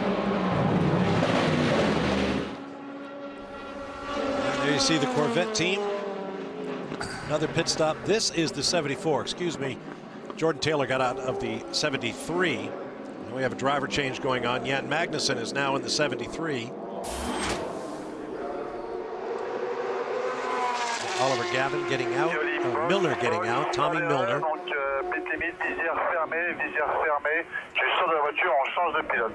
How's your French? Not so good. Not good enough. No habla. Richard Westbrook getting into the 74 Corvette. Yeah, he and I had a good fight last week for the checkered flag. Unfortunately, he snuck a win right off from us beating on the back door. That was a good race. We had a lot of fun. He didn't have quite such a good race the week before in Detroit. I was watching that too, and came unglued over lapping some slower traffic. Another pit stop was the Oak Racing Morgan Judd, that is the class leader at LMP2, Olivier Pla. He's gotten out of the car, no? Yes. Corvette's back on track. Let's go to Greg Kramer. Down here in the Team Felbermeyer Proton competition pits, the number 77 running 4th in the GTE Pro category comes in. Richard Lietz gets out, and Wolf Hensler gets behind the wheel. This is one of those trios of drivers that's as strong as it gets in any of the classes. Wolf is on board right now, and they are going at a full stop. They're doing fuel, tires, driver change, as they often do. When it's time to change up the tires, that's when they'll do the driver change down off the jacks, and Wolf takes it out. This is an amazing struggle that these Porsche teams in the Pro category are dealing with because of the new wide track and the fact they're running a flat 6 and not a V8. Harder to push that wider body through the air. They don't have the straight line. It's all going to be relentless pace that's going to bring it home. They're only a lap back of the top 3 in the class. It's a great scrap. Meanwhile, the number 7 Toyota of Nicolas Lapierre, you see damaged driver's right at the rear wing end plate. Yeah, that's the sort of thing that can catch you out. This is where a lot of practice and a lot of experience come to hand. Obviously, a bit of a weak spot there where that front end plate is joined. See the crew awaiting, presumably, that very car. All the folks down in the Audi pits. Dr. Ulrich saying, yeah, I told you so. Yeah. These teams monitor each other's progress as much as they do that of their own cars. Oh boy, I say. Doesn't look like causing any issue there. It looks like they can come in and be able to do a quick service on when they come in for your fuel stop. It doesn't cause any issue. A little bit of, probably takes away a little bit of downforce. Here's if your they're second like place car. one lap away from their pit stop, they'll try and hope it'll hang on for another lap. Come in and put a bit of duct tape, I would say, would be the answer on that job. Well, that's the critical decision. You don't want to spend much time in the pits. I mean, the winning car last year at the 24 hours, the Audi spent a grand total of just over 33 minutes in the pits. And that's infinitesimal in a 24-hour race. Well, including all those pit stops, averaged 136 miles an hour. There you can see it. Yeah, it's just looks like it's seamed into the piece behind it. It looks like it just structurally just didn't have enough support there, and it's come undone. Broke loose. Was that it just flew away there? Looks like it's gone now. It's not flapping as it was. I think it just flew off. See it come off? We need Steve Matchett. He's got eyes like a certain sort of rat. I think it just flew off over the fence going down the Mulsanne Straight. Using the draft on the Mulsanne. See the team with fingers crossed. There he goes. No doubt. Yes, indeed. It came off the car. We just saw in a replay. There's a look at your overall leaderboard. The pole-sitting Audi e-tron Quattro Hybrid remains right out front. We'll be back. Back at Le Mans, coming to the end of our 4th hour. Let's recap where we are. On a damp but drying track, Andre Lauderer took the pole-sitting Audi e-tron Quattro directly into a lead that car has held since the get-go. Alan McNish starting 3rd in one of the other Audi Quattros, not waiting to get around the Toyota. Speaking of Toyota, this was Alex Wurz getting it wrong in the chicane leading up to Dunlop. Henri Pescarolo, home team from France, problems with their dome chassis, and that was not the end of it. This collision. This was down at the Delta wing there, car. The Aston Martin tried to overtake on the outside, just didn't work. This is Bergmeister going off down at Indianapolis, getting towed out again. That was a car that we had a lot of hope for. The 40 car of Michel Frey from Switzerland going off into the gravel trap as well. The Delta wing comes in for a bit of service work. A problem with the gear shifting mechanism, but they got back out, currently running 16 laps behind the race lead. Darren Turner led a great battle in GT Pro until this mistake at Arnage allowed the Corvette of Tommy Milner through. Tom Christensen brought in his Audi, and that huge chunk of tire rubber jammed in the rear suspension. Yep. Ooh. One of the GT AM Aston Martins into the fence, brought out a brief local yellow. And most recently, in this last hour, saw the number 7 Toyota suffering from this bit of rear wing end plate that eventually came off. But that car is due for a pit stop. Now, I wanted to remind you of a program alert here on Speed. This afternoon around 6 p.m., there will be a special NASCAR Sprint Cup Series practice to try out a new harder tire compound for the left rear of the cars. With the new pavement up there, the high speeds are causing a few problems. They want to play it safe, test a new tire to run in the race tomorrow. That'll be followed by Speed Center. And then we'll be back here live on Speed for continuing coverage of the 24 hours. And while Sprint Cup and Speed Center are on the air, we'll be streaming live at speed.com, so join us there. Hugo de Schoenack on the right, talking with the Toyota team. He has a long history at this track and a lot of success. Wow, outside in the Porsche curves. Boy, that is a difficult pass.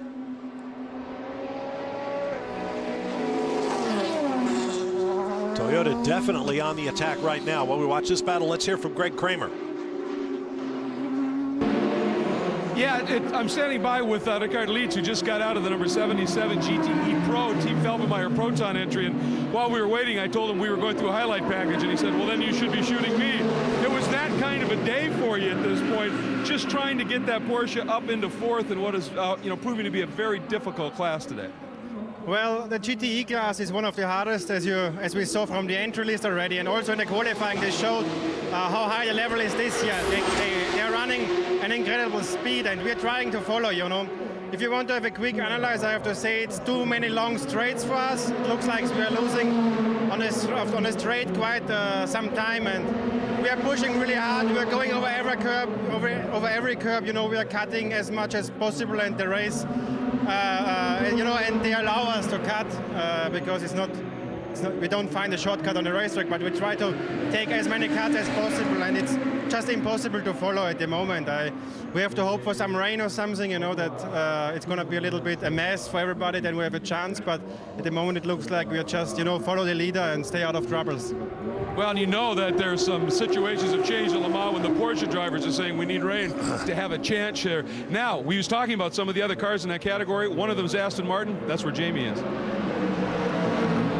And we saw the 99 Aston Martin in the amateur category have the off earlier. It was Christian Poulsen behind the wheel. Christian, what happened?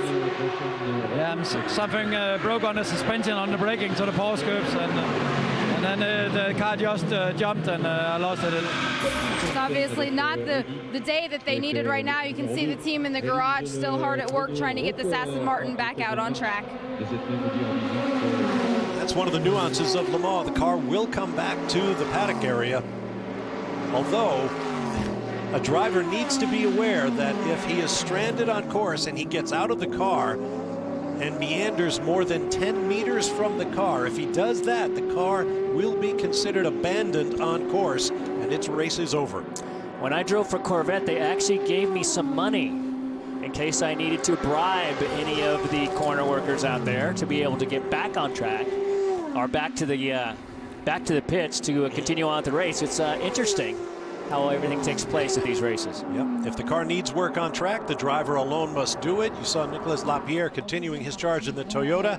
Meanwhile, this is the Krone Racing Ferrari 458 making a pit stop from high above.